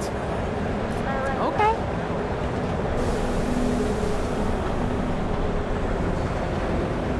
All of these environments look so sick. Yeah. All right, so dear. this is the boss time. Okay, so we've got the smart cleaner. The smart cleaner, yeah. I mean, I thought the enemy we just fought was a boss, but So you this can was notice that I can focus on 2 weak points, one on the at the bottom of it and one on the top of it. So this is where I should focus and shoot. And try to raise the stagger gauge, the SES. And try to also keep a distance, because with these giant swaps from these arms, you can deal a massive amount of damage. nice.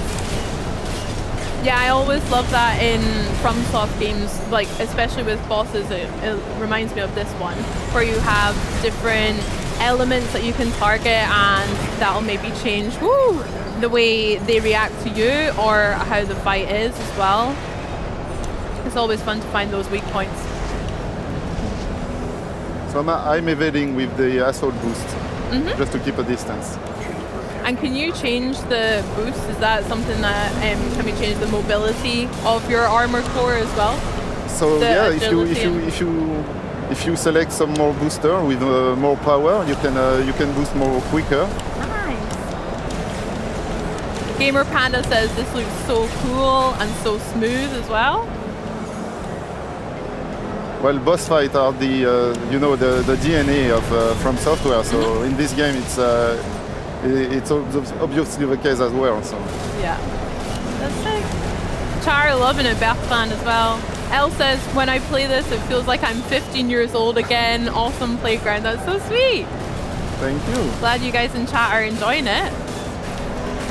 You're doing well, Bertrand.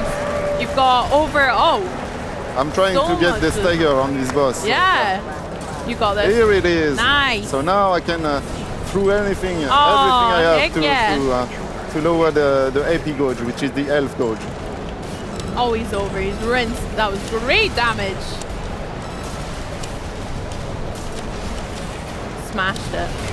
Ow! Ooh, he's got the final too. Okay. Ooh. Oh my god. You're okay. I'm trying. Well done. So you can repair throughout the fight as well, I noticed. That's cool. Oh no! I'm There's loads of structural violence! You're okay, I believe. Yeah, I'm okay with 61 points remaining. Let's try. I'm sure you've done all less. Let's go.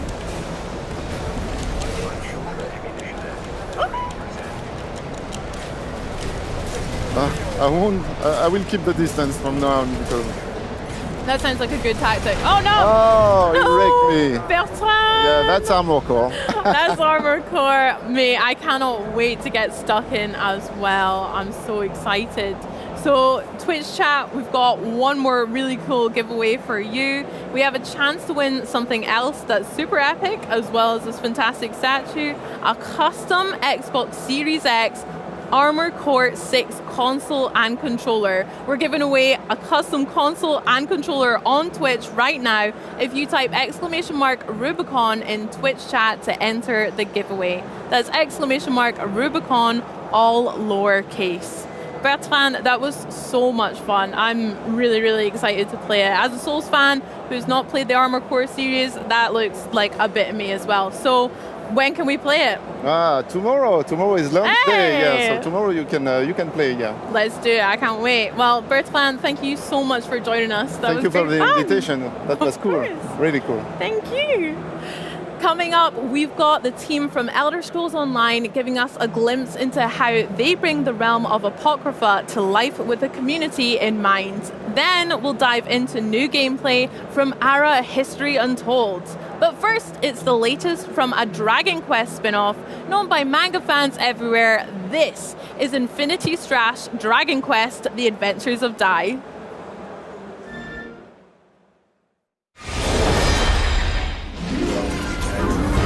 The legendary Dragon Quest manga and anime is coming to Xbox Series S and X and Windows as a new, exhilarating action RPG in Infinity Strash Dragon Quest: The Adventure of Dai. Take charge of Dai and the disciples of Avar, Hop, Nam, and Hyunko in their battle against the Dark Lord Hadlar and his monstrous army. Hadlar's ghastly army will take all your cunning and skill to overcome. The Dark Army consists of 6 legions full of gruesome beasts, led by their powerful commanders that will not be easily defeated. React in the moment with real-time combat where you can switch between characters as the battle intensifies. Each character has their own set of unique skills to help collectively defeat your enemies. Knives and swords, devastating magic, the power to heal, and dark aura skills. Everything you need to crush your adversary. The game delivers the full Sovereign Rock Castle arc narrative from the anime. What? Covering up to episode 41, where you'll experience all the excitement of the story we created with dynamic and explosive playable battles. Collect and equip accessories known as bond memories to boost your chances of defeating the Dark Army. These are awesome because not only do they level up the stats of the character they are equipped to, they also unlock scenes from the original manga. If you are having a hard time progressing through the story or just want to become even stronger, you can take on the Temple of Recollection. Here, you can earn rewards to level up the spells and skills of your party members, as well as strengthen bond memories. The temple is a repeatable dungeon that changes every time you play through it. The further you progress, the harder it gets. You'll have to decide whether to exit the temple with your earnings and your life, or risk it all for the promise of something even greater. You will need all the power and strength to delve deeper into the tougher end of the story, so use your earnings from the Temple of Recollection to level up and customize your team.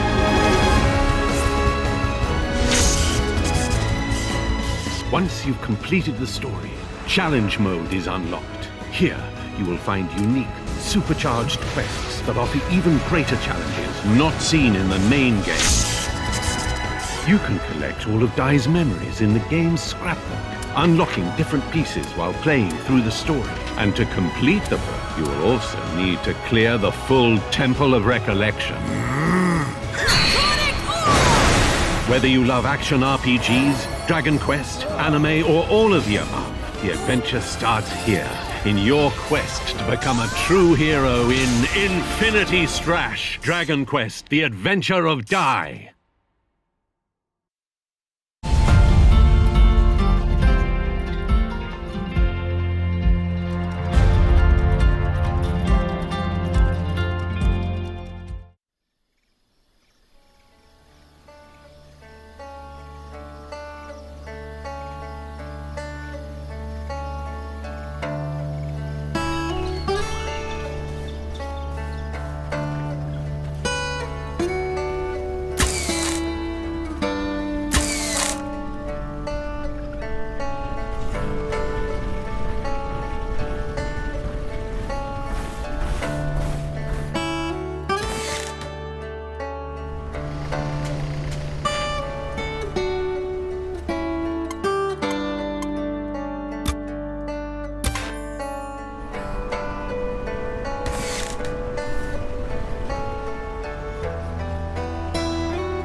more than 22 million players across the globe, our next game can truly be called a phenomenon.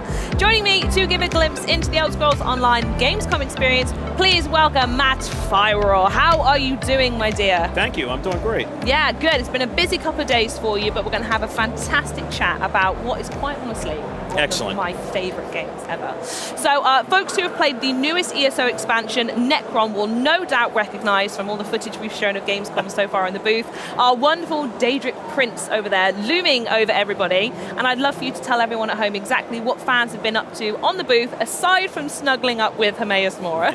Yeah, and as you can see, Hermaeus Mora is the Daedric Prince of knowledge, and he's super creepy. And it's awesome. And, people, that's what makes him awesome. That was what makes him awesome. Yeah. Among many things. But yeah, and actually, if you take your selfie, if you take a selfie with him and post it on social media, you get a free copy of the game here. It's not a bad thing to do, is it? Yep. Yeah. And you've got a massive area over there. Me and Phil were talking. We want to go in and steal a table, but there is more than just a cool table in the booth. Yeah. So we had a little community meet and greet earlier, and there's literally a round table there. So we had a round table with the fans. It was great. I love it. And you can, of course, get hands-on with the game. And then there's, of course, the giant statue of Hermaeus Mora. So right at the it's a end. great time. Yeah. I think it's a great opportunity as well for folks who, for some reason or other, haven't played it yet, to just come in and check it out. And you really get the whole vibe of the game in there. So brilliant setup, absolutely love it. But back to the game itself, it's now been 2 months, bizarrely somehow, since Necron came out. And I'd love to hear from yourself what the reaction has been like so far. It's been fantastic. Good. This is it's the highest rated chapter ESO has had, and we've had, I think, 6 or 7 now. So it has been received super well by the fans.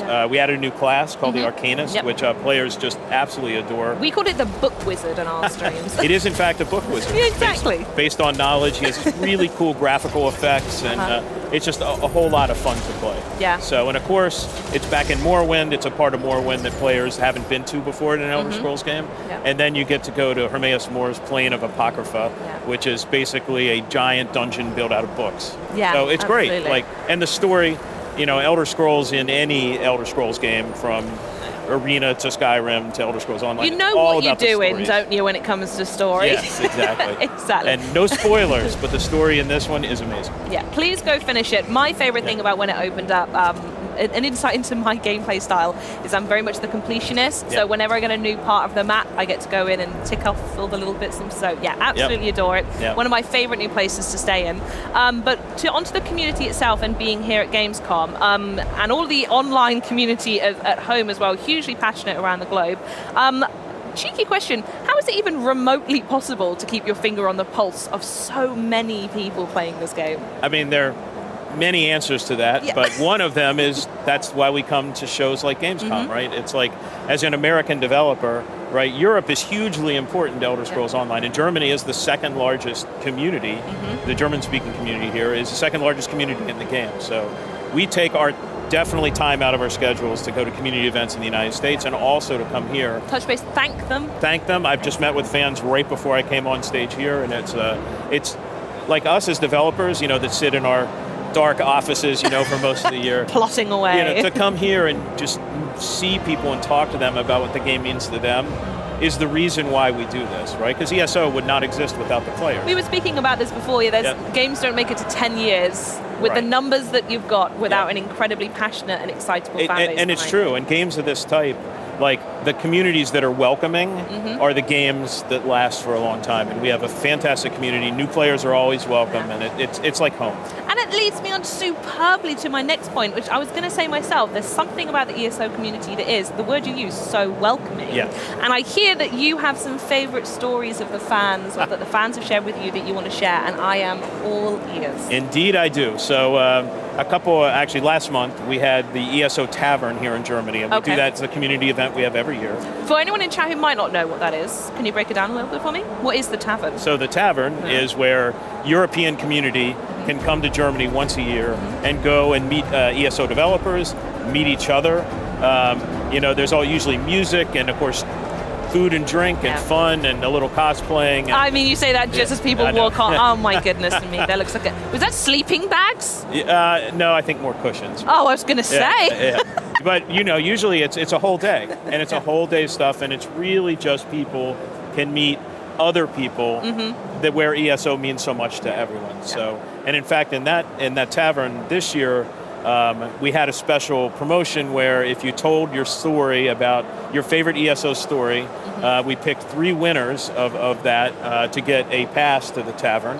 And I have the stories with me right now. Here are some stories I wrote down earlier. On parchment. Go on, let's hear a couple of them. I can't wait. All right, and to be clear, these are stories that our own fans wrote.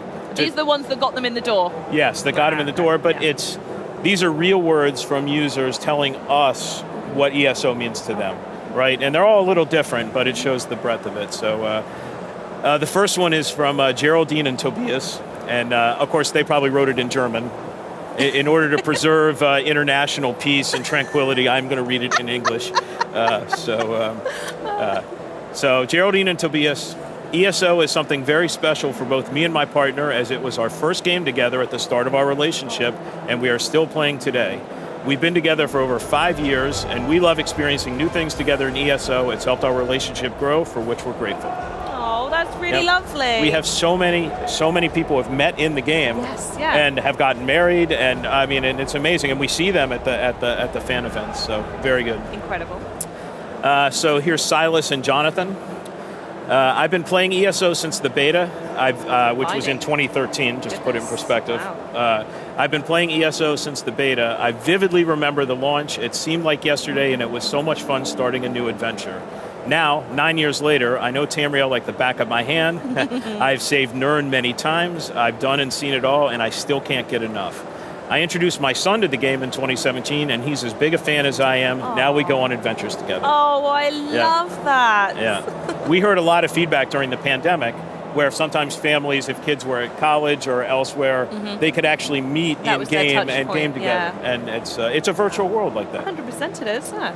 And the player named Jarzul wrote, I returned to online RPGs, which I had previously played from 1999 until about 2015, sometime shortly after the start of the pandemic in 2020.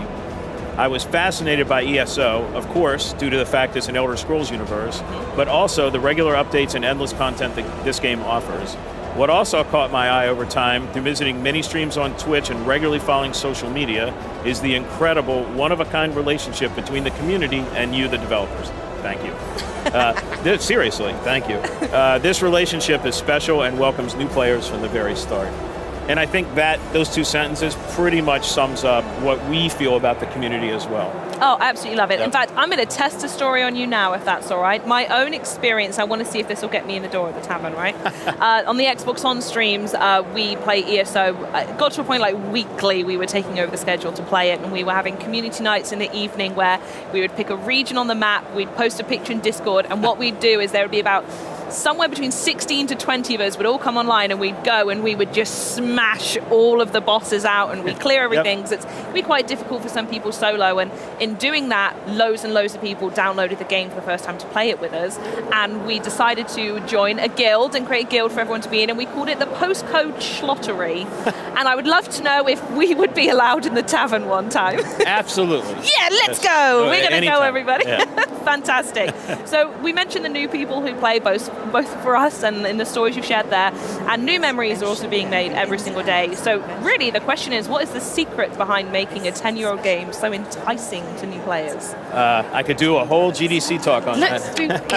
do it. No, but obviously the game has evolved over time, Yes, and of because course, players' preferences evolve over time, as developers we get better and can tell better stories. So the story of ESO is the story of evolution, right? Yeah. It's making the game better over time. An example of this is right now we're doing a bunch of new features that just launched on PC and on console next week to make new users more welcome in the game, not from the community, but from the game. Yeah. Because the game is so big now, we want to make sure that it's not overwhelming when new users come in. course, So just an example of, we're constantly changing, constantly evolving. Yeah, I love it. So even though you are 10 years in, you're thinking about that onboarding new player experience. Oh yeah, what and that looks like. we have had so many new players this year. So ESO is still very, very, very successful. We're not done yet. And we're not done yet. In fact, next question, what is next for ESO? Well, Where we're we at going? we're at the 9.5-year mark, for Goodness. ESO's launch on PC, right? Which means next year is a big year. It's our 10th anniversary. We're probably going to do a bunch of interesting things, which we'll talk about later in the year. But Also, we have another update coming the end of the year, which has a feature which we've been very secretive about called... Can we unlock the secret today, or am I going to have to wait? Well, a little more of the secret, but it's called the Endless Archive. Okay. And we're going to have a preview stream on September 14th. For the Endless Archive. It'll be on the Bethesda Twitch channel. So we'll, of course, announce this before, so you don't have to quickly write everything down right now. But we'll go into detail on that whole update, including what the Endless Archive actually is. And of course, besides that, ESO will always get new content added. We'll always do quality of life fixes. We're already working on next year's chapter. So the train keeps rolling. I mean, it's a great game, and as long as people, like the great communities here, keep playing it, it's going to keep going. I'm certain it will, and I'll be right there with them. Matt, thank you so much for joining me. Do let me know if you ever need a warden in any of your daily dungeon runs, and I'll be right there to help you out. Keep it in mind. Yeah, thank you very much. Right, we'll be back with a first look at extended gameplay for the PC Grand Strategy title, Ara History Untold, coming to PC Game Pass Day 1 in 2024. And speaking of Game Pass, we're giving away 3 months of PC Game Pass very, very soon. So keep an eye on Twitch chats. But first, let's fly into the future of Pigeon Simulator, Matt. Enjoy this.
Let's go back to the beginning. There, the world untouched.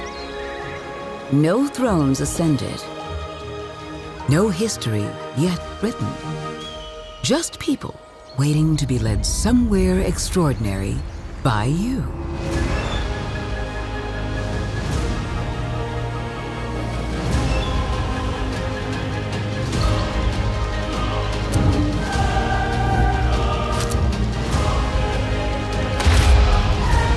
Will you be wise?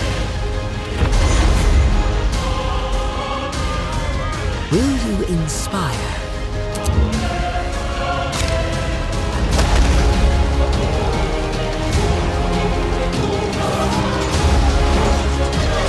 Or will you conquer?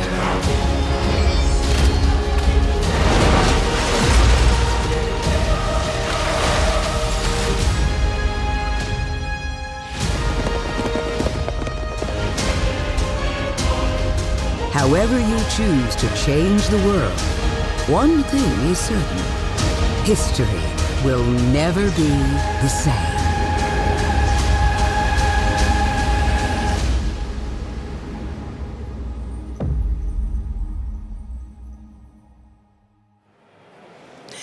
It's the grand strategy game that puts you at the center of history. We've got your first extended look at Ara History Untold, and here to introduce us to the game and play tour guide through the Ara experience here at Gamescom, please welcome Livy and Matt. Guys, thank you so much for having me here. Of course, yeah. On behalf of the entire team at Xbox Publishing and Oxide Games, we're so excited to have you here, and we're so excited to be showing off gameplay at Gamescom. Yeah, it's a really incredible opportunity to be here in Cologne and get the chance to show the world the game. And the booth looks so much fun. But I would say I can't wait to play the game, to have a look into the game. So let's go inside, all right? Sounds great. Let's go. Let's go. And just like that, we're here in the theater. And Matt, tell us about one of the ways that Ara differs from other grand strategy games fans may have played. Sure, happy to. I'm really excited to get a chance to share Ara with the world today and show our gameplay preview here from Gamescom. One of the things I love about this game is how 4X gamers, turn-based strategy gamers, historical gamers are going to find a ton that feels really familiar. Feels like coming home. Feels like this is it. I know exactly what's going on. This is kind of my vibe. But Ara History Untold also features a number of unique gameplay features, like the living world is my personal favorite. The way that the game presents a more organic, seamless, natural environment where you can sort of discover the things that you do and have an impact on the map as you play. So excited to see more, so let's jump in, I would say, right? Yeah, absolutely. Let's dive in. So, for Ara History Untold, one of the very first decisions that you make is to choose one of the historical leaders to play in the game. So that's going to be who leads your nation from the beginning of your nation's civilization, from their society, all the way up to the modern era and a little bit beyond. For Gamescom, we're just going to be showing off 9 leaders, but I'm going to go ahead and pick one of my favorites. Do you have a favorite historical leader from the game, Melly or Livy? Yeah, so I'm wearing this headdress of golden laurels in honor of Sappho, who is a leader in the game. So Sappho, one of the great things about Ara History Untold is that it features leaders not just of militaries, of government, but also it features leaders of arts and culture and invites players to play and explore a world as them. So Sappho, who was someone who was not necessarily a leader in government, but has left a significant impact on arts and culture. She's a leader in Ara, and she's definitely one of my favorite leaders to play as. I am someone who also loves to play, as Matt mentioned, tall instead of wide. I like playing with arts and culture and beauty aesthetics in mind, as opposed to, I'm not so much of a combat. I totally understand, because that's probably the route I would take as well. Yeah, absolutely. Yeah, what about you? Who's your favorite historical leader? Well, so for today, for Gamescom, I'm going to pick one of my favorites. I'm going to pick Harun al-Rashid. Okay. So, and how does the leader choice affect the gameplay and everything? Absolutely, yeah. So the leaders in Ara History Untold have a ton of effect on gameplay. They have 2 major sets of traits. They have personality traits. The personality traits of each leader affect things from the gameplay, from the partnerships with other nations. It's how AI plays them as well. And then they have a unique leader trait. Harun al-Rashid was famous for leading the Abbasid Caliphate in the 5th century. And one of the things about him is he led a golden age for his people. And so the traits in the game reflect his historical reality and the things that he accomplished with the creation of the House of Wisdom. And so you can see some of the powers that these provide: extra trade routes, increased immigration to the capital. Harun al-Rashid is your classic tall strategy leader, where you play as a leader that builds up a small number of cities and builds them very, very big, very, very powerful, very large, as opposed to spreading out all over the map.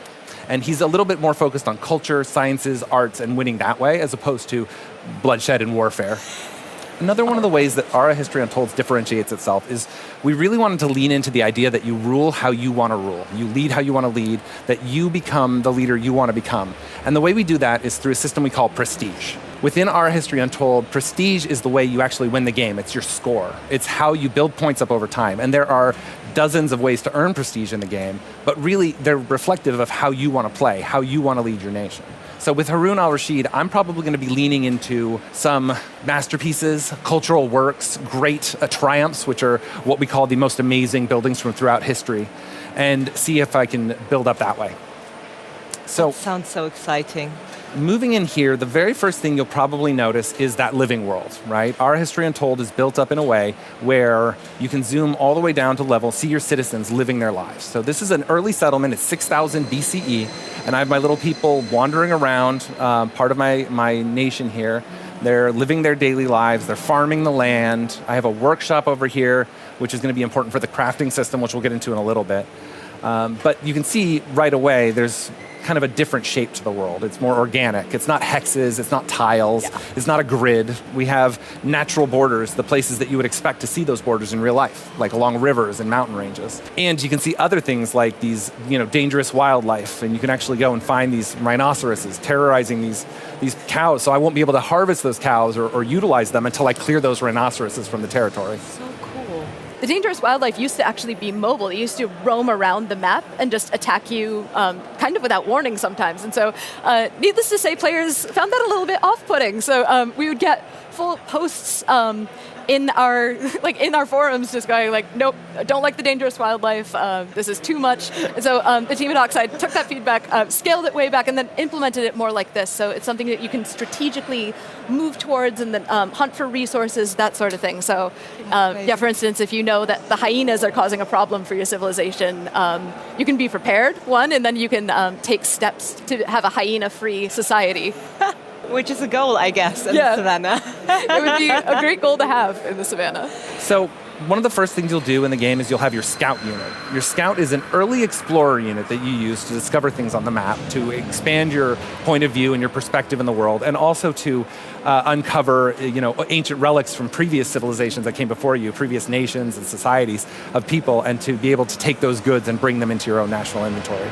So I'm going to go ahead and take my scout. I'm going to move them there. Now, you may notice that my scout has moved to the edge of this region, but they haven't actually moved into this zone. And that's because Ara History Untold features true simultaneous turns. What true simultaneous turns are is all of your actions and choices, the decisions that you make in Ara are queued up in a queue that goes into a turn processor at the end of the turn. So once you've ended your turn, that's when everything activates. All the decisions that you made in a turn go off at the same time, as well as all the decisions of every other nation in the game. And where there are conflicts, there are rules in the game and a depth to the rules that allows those conflicts to play out. So if you've ever played a board game called Diplomacy, it's a little bit like that. Okay. It's a little more lifelike, wouldn't you say? I would say, yeah. I would say it's a little bit more realistic, a little bit more authentic to how real things go. In real life, it isn't always, I take a turn, you take a turn, then you take a turn, then I take a turn. It's really more like we're all doing things all the time. And that's kind of what we wanted to simulate with the true simultaneous turns and what our amazing partners at Oxide Games have been aiming for. So the other big decision I'm going to make early on is what to build. So we call the buildings that you make in the game improvements. And these improvements are things from farms, the workshop, my village hall, which is the center of my territory. I'm going to go ahead and start with a mine. And the reason I'm starting with a mine is that I am gaining a lot of food, I'm gaining a lot of wood, I've got a good amount of coin coming in, but I don't have any stone. And Savannah is actually a really great place to build a mine because there is a lot of good rock, a lot of good natural earth. You can kind of take a look at the yields when you're building up improvements and see what some of those things are. So you can see this is good for stone. One thing the Savannah's not great at, though, is wood. So I'm going to take my scout, I'm going to keep exploring. My goal is to go and find some forests. The other thing you have to do on the first turn is pick a technology. Technologies in our History Untold represent the kinds of scientific advancements that people have made throughout history. You have a tech deck for each era. We start in the ancient history era, and then you'll draw some of these techs as sort of like drawing cards from a deck and get to select from those. So my first three technologies that I've gotten to pick from are docks, which I probably won't pick because although I do have no water nearby. There's an ocean down here, but I'm not really there yet, right? I wouldn't want to build docks right away. Now, measurement scales is good because this is a technology, it's a commerce technology. It builds me ways to get more coin through a trading post. It also gives me access to a great triumph, the Great Pyramid of Giza, which gives you a ton of prestige if you were the first and the only nation in the world to build it. I could also take kilns, which is a technology for pottery, for building out an artisan studio if I wanted to move down the culture route. Right now, though, I'm kind of interested in coin. I want to make a little cash, make a little Skrilla, get going. So I'm going to go ahead and build those measurement scales. It always helps, right? Yeah, no, absolutely. And then after that, I'm going to go ahead and end my turn. And you can see all of the moves have accomplished. Day turns to night, night turns to day. It's now the year 5875 BCE. My people have explored further out their surroundings. They've discovered some of these incredible things. And I've also made a new friend or potential enemy. This is an independent settlement. Independent settlements in Ara are they're nations that are not really nations yet. They're these small city-states or small groups of people that have founded a tribe or founded a place somewhere in the world. They're not represented by other players. You can't play as an independent settlement in the game. They're controlled by the AI, and they can become your friends. You can even convince them to join your nation by completing enough quests and helping them along. Or you can, conquer them, pillage, take all the things. It's basically up to you. Again, rule. The choice is yours, right? Yeah, rule how you want to rule. So right now, my scout has discovered this great independent settlement. I'm going to wait till they come talk to me. Mm-hmm. They're going to probably want to bring me a quest or something soon in a couple turns. I could hunt these hyenas, which are causing me some problems over here. Can they attack your scouts as well? Well, so that's what's fun about the dangerous wildlife. Instead of having kind of roving packs of wildlife that are a danger, instead it's sort of a give and take. You have to make a choice as to whether or not to hunt the wildlife or to leave it alone. But until you hunt it, it's blocking your ability to play in that region. I can't build a farm here or a mine or a logging camp until I remove those hyenas. So it's kind of a give and take, and it's sort of a risk. They also do have the ability to hurt your scout unit if the hunt is more dangerous. So you can see the hyena is not a terribly dangerous hunt, just 2 of those little symbols. Rhinos, Yeah. a lot That's more a dangerous. different story, yeah. Yeah, totally. So I'm going to keep going northwest, though. Instead of harvesting these equipment or hunting these hyenas, I think what I want to do is I want to keep exploring because I really need some wood. Let's check in on the city. We're still building that mine. We're a few turns out, so we got a little time. And let's end our turn. All right, we're 2 turns away from our mine, and our world has expanded. We've discovered more territory, and if you can see out in the distance here, you can just start to see the edge of what, if I had to guess, was a tropical jungle. And that's going to be really handy for me as a nation that hasn't discovered any wood yet, hasn't have a lot of great lumber logging potential being built on this beautiful savanna-like territory. So instead of continuing to push that way, let's do a hunt so we can check that out. So you can see my people have moved into position to hunt these hyenas. You can see the hyenas scatter as they run away from the hunters. And then we move back to our main city here, and we'll go ahead and end our turn. We're so close to growing to level 2, to building up our city even more. Our hunt was successful, and then in addition to a hunt, we found some fur and some leather. And that's fantastic. We earn those things by completing the hunt successfully, by defeating those animals. And so those go into what's called our national inventory.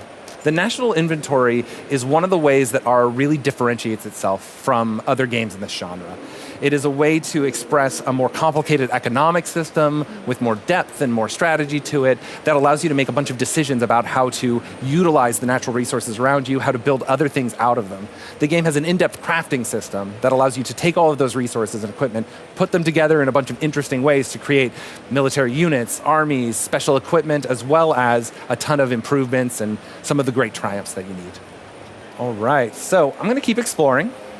Is there anything specific you'd like to see me zoom in on over here in the world to just check out before we move on to the next turn? I just love zooming in as close as possible and seeing just all the people. Details. Yeah, Yes. all the little civilians just living their lives. Yeah. It's no, the animals are running away from the cursor. That's No, they they're sure are. terrified. I mean, wouldn't you, right? If there was a giant cursor flying around in real life, I'd get away from it too. There are thousands of little touches like that in the game where the game feels interactive, where that living world is an interactive simulation that feels so fun and feels great to just play. The game's very, very touch friendly. You just want to kind of mess around with stuff and see what they do, click on things, move around, in addition to, strategizing your conquering of the world. Oh, what's happening over there, Matt?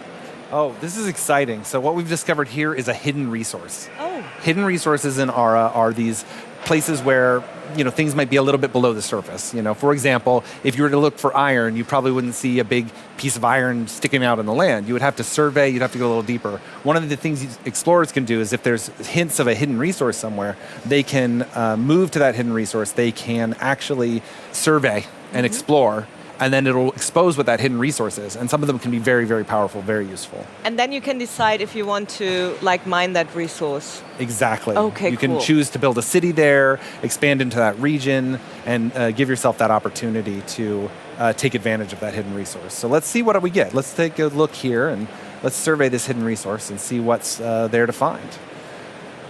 Now, unfortunately, this region has already been taken over by our friends from the Indian Empire under Ashoka in the city of Delhi, their capital. So whatever we find here is going to be a little bit hard for us to claim, but I'd still rather know what it is than not. So I'm going to go ahead and definitely check that out and see. Will the other leader get a notification about you scouting his hidden resource? Luckily not. Okay.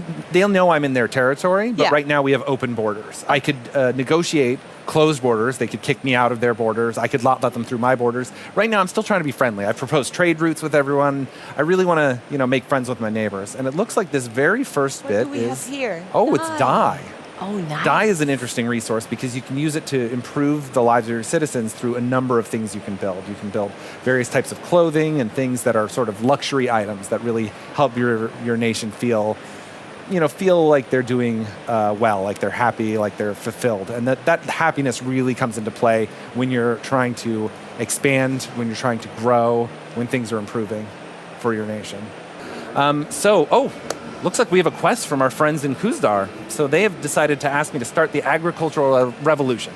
So this is a group of people who are hunter-gatherers right now, and they want me to research basic agriculture and share that technology with them so that they can sort of advance their own society. This will help me sort of get them on my good side. It'll move them up a level of friendliness, and it will give us the opportunity to earn some tools, some pottery, and some prestige. So I'm definitely going to go for this. I want to do that, and frankly, I was probably going to learn basic agriculture anyway, right? Everybody needs to farm, and I've got some great stuff to farm here. So 2 flies with 1 swat. Exactly. or as I like to say, feed 2 birds with 1 scone. Oh, that's a lovely saying. It's a little more friendly, right? It's kind of chill. I like it. All right, so we're continuing to move north. I was right, that is a tropical forest. Looks like we've got some... Oh, a bear. Some bears over here. You can see them kind of looking for honey and probably other things. Maybe some of my citizens, hopefully not. And deep here in this jungle, we probably can't spot them. They're well camouflaged. There's an alligator. So some more dangerous stuff. But if I want to build a logging camp later, that's going to be a great place to do it. So another thing has happened. My scout's still idle. Let's go ahead and move down here, collect some of these ruins and get some more things. Maybe check out those horses as well. And it looks like our mine has been completed. Let's see my people harvesting stone from the nation, getting ready. And you can see that we're building up our stone now. We're going to be getting a lot more stone this turn. The city, though, is idle. They want us to build more. So let's go ahead and pick another thing to build. I'm going to build a camp. And the reason I want to build a camp is because a camp gives us coin. It gives us access to more money, and that's, again, great for Harun al-Rashid, great for anybody. But it's a great early improvement to build. So you can see the camp will come in there, and you can see the city sort of evolves to move around it. Roads are built and housing. And then we'll go ahead and end turn. All right, here's my scout. They've discovered this new area. Let's go ahead and capture that ruins. All right, there's another cache of supplies out there to go find, which is cool. And then our city has reached a new population milestone. And that is very exciting. What that means is there is now another worker available. So within Ara History Untold, cities have levels. And these levels are representative of how many people you have in the city, and it builds over time. So we started out as a small settlement, under 100 people. Now we're over 100 people. We're a hamlet, to be or not to be a hamlet. Not that kind of hamlet. But we're a small city, we're a small settlement, and we're starting to grow up now. And because of that, we have access to more workers. Workers represent sort of the national effort that you put forward behind things to try to improve your nation.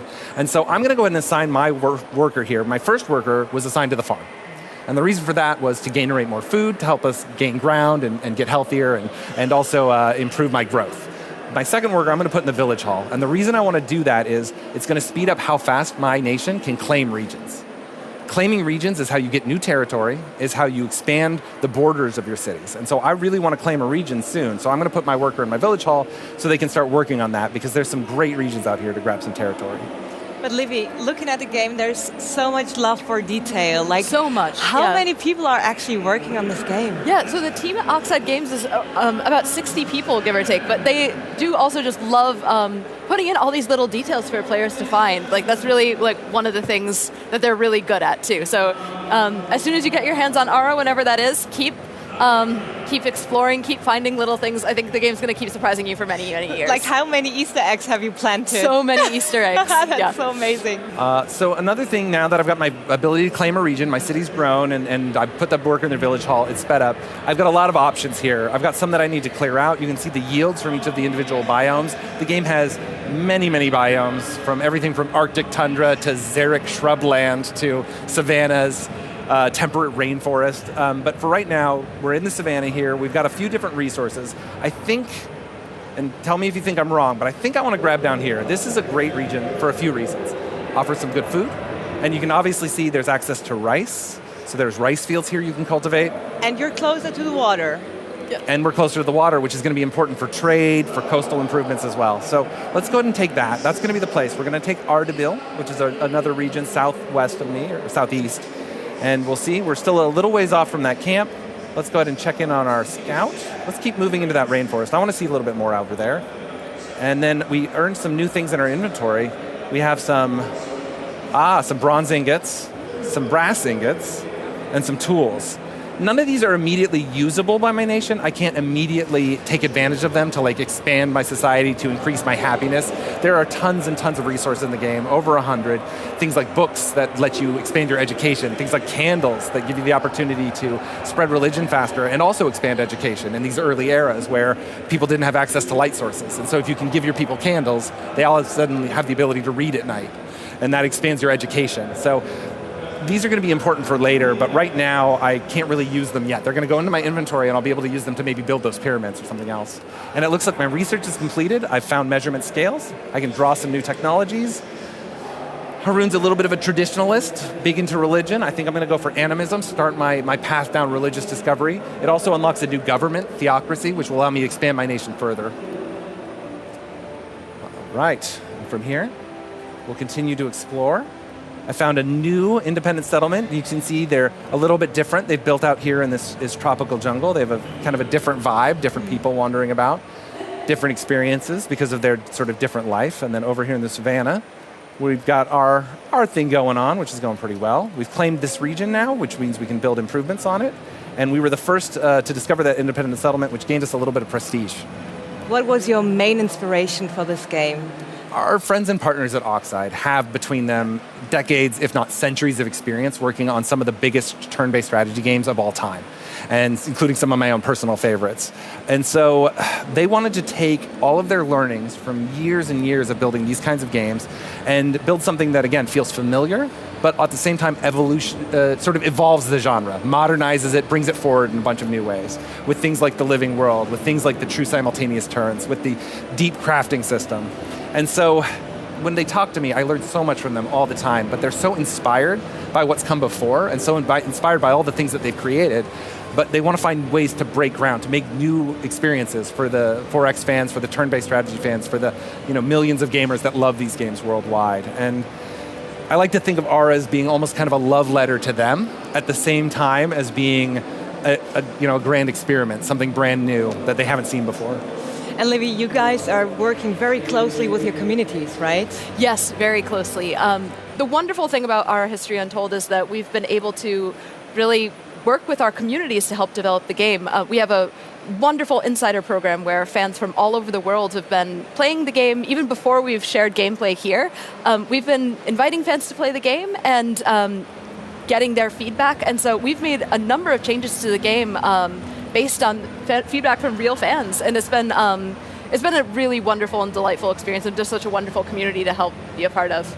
Yeah, it's so amazing to see something grow, like when lots of people are involved, and sometimes maybe surprises even come up, Matt? Absolutely. I mean, honestly, the Insider program has been so fantastic, and it's been such a great thing to be able to help furnish for our friends at Oxide Games, for being able to give them real feedback. For over a year now, we've had tens of thousands of gamers in our Insider program, history game fans, strategy game fans, and thousands have played in our technical alphas that we've run, and we were planning to run several more before we were ready for launch in 2024, and we're really excited about that opportunity. So if you would like to become an insider, you can go to www.arahistoryuntold.com and click on the Join the Insider program and become an insider today. There's no fee to sign up. It's totally free. It's totally fun. And it's a great way to stay up to date on the game and stay up to date on the development, but also to put your hat in the ring for potentially getting to play early builds of the game before it comes out in 2024. That is so exciting. All right. So next at this point, we're pretty close to the end of our demo. We could keep playing forever. I could just keep going, and I have this urge to just keep playing. I just built a farm on some rice I'm very excited about. I'm cultivating that.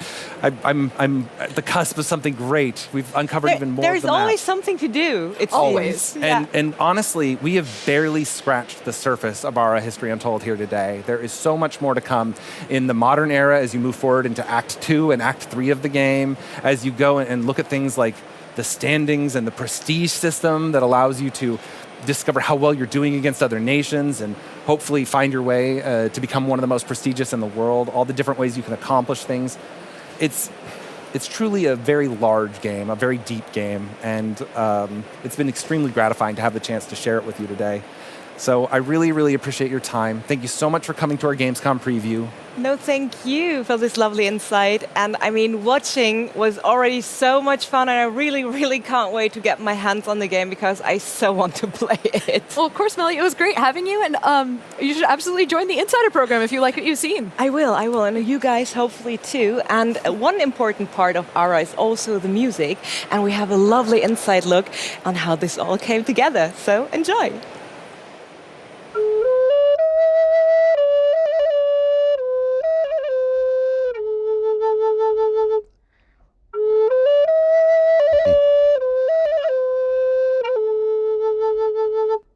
I haven't played this in a while. Lovely. Thank you.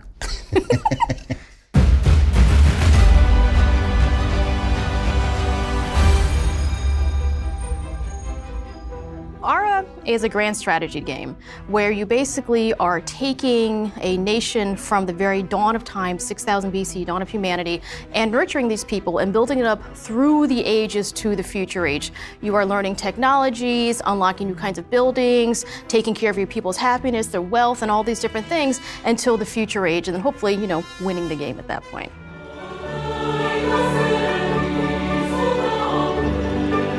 When we began ARA way back in the day, one of the very first things we did was really approach designing this title with the music in mind. It wasn't an afterthought. We weren't like, oh no, we need to go find audio. It was really from the ground up, how will music help to enhance the player's experience and really key them into the emotive state of what's happening currently in the game.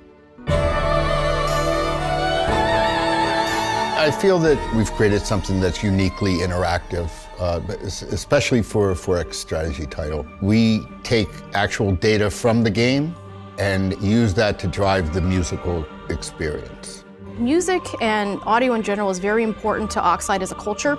So often you see in these games where people turn the music off because they've heard the same song over and over again and it gets dull and boring, and that's sad because audio has a really unique way to really connect with people emotionally and really get them invested and immersed in an experience that they're in. And when you lose that audio, you're losing so much emotive power for the player. So I really wanted to make sure from the very beginning that music was deeply incorporated into how the game was designed. All the cues were recorded in 5 different layers, and it wasn't as simple as, all right, now we're going to do the strings or now the brass and the winds. Every layer has a mix of all kinds of different instruments because we didn't want it to just feel like unnaturally separated. We wanted each layer to be able to stand on its own. One of the goals with this soundtrack was to try to replace all that sampled music with live instrument playing, and we did that. And I'm really proud of that fact, to be honest with you. Yeah, and what's really interesting is as you play, the game is tracking what you're doing, your choices are impacting the world, the map, your opponents, and the music manager is actually also then pinging this data into the actual soundtrack where it's turning different layers on, turning different instruments on and off, and then also switching seamlessly between these different themes. So as you're playing, you will never hear the same soundscape because you're never going to be taking the same actions from turn to turn.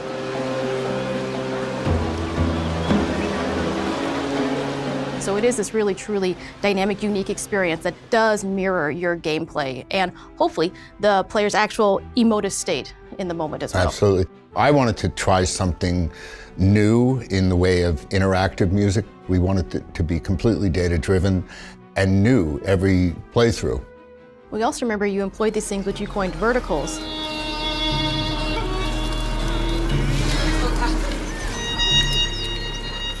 So it isn't like it's just sound effects like binks and bonks and clicks.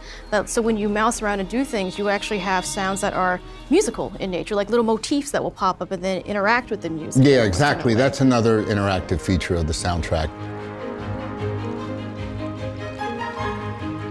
There are a very diverse number of types of instruments from all over the world and from all different time periods, ancient to modern.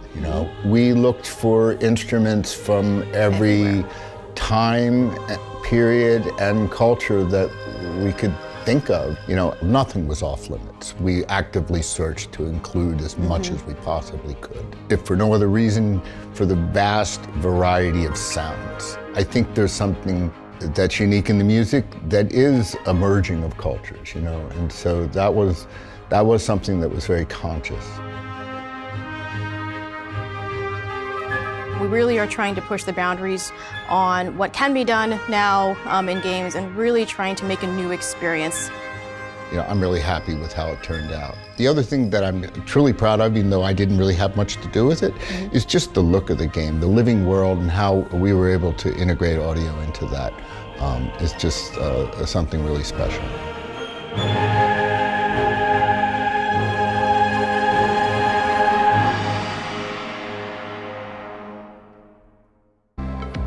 Day 2 here at Gamescom may be coming to an end, but don't worry, because the Xbox Gamescom party doesn't end here. That's right, Maxi. Day 3 is right around the corner, where we'll go behind the scenes with Ninja Theory for Senua's Saga Hellblade 2. And joining us on stage will be Senua herself, Melina Jurgens. Plus, we're bringing you more gameplay from titles like Payday 3, Party Animals Towerborn, and from 400 feet above Cologne, City Skylines 2. Plus, we'll traverse the Austrian Alps with a look at Dungeons of Hinterberg. Basically, it's going to be a good time and you shouldn't miss it. So join us right back here tomorrow for our coverage of Gamescom 2023. Danke und viel Spaß beim Zocken!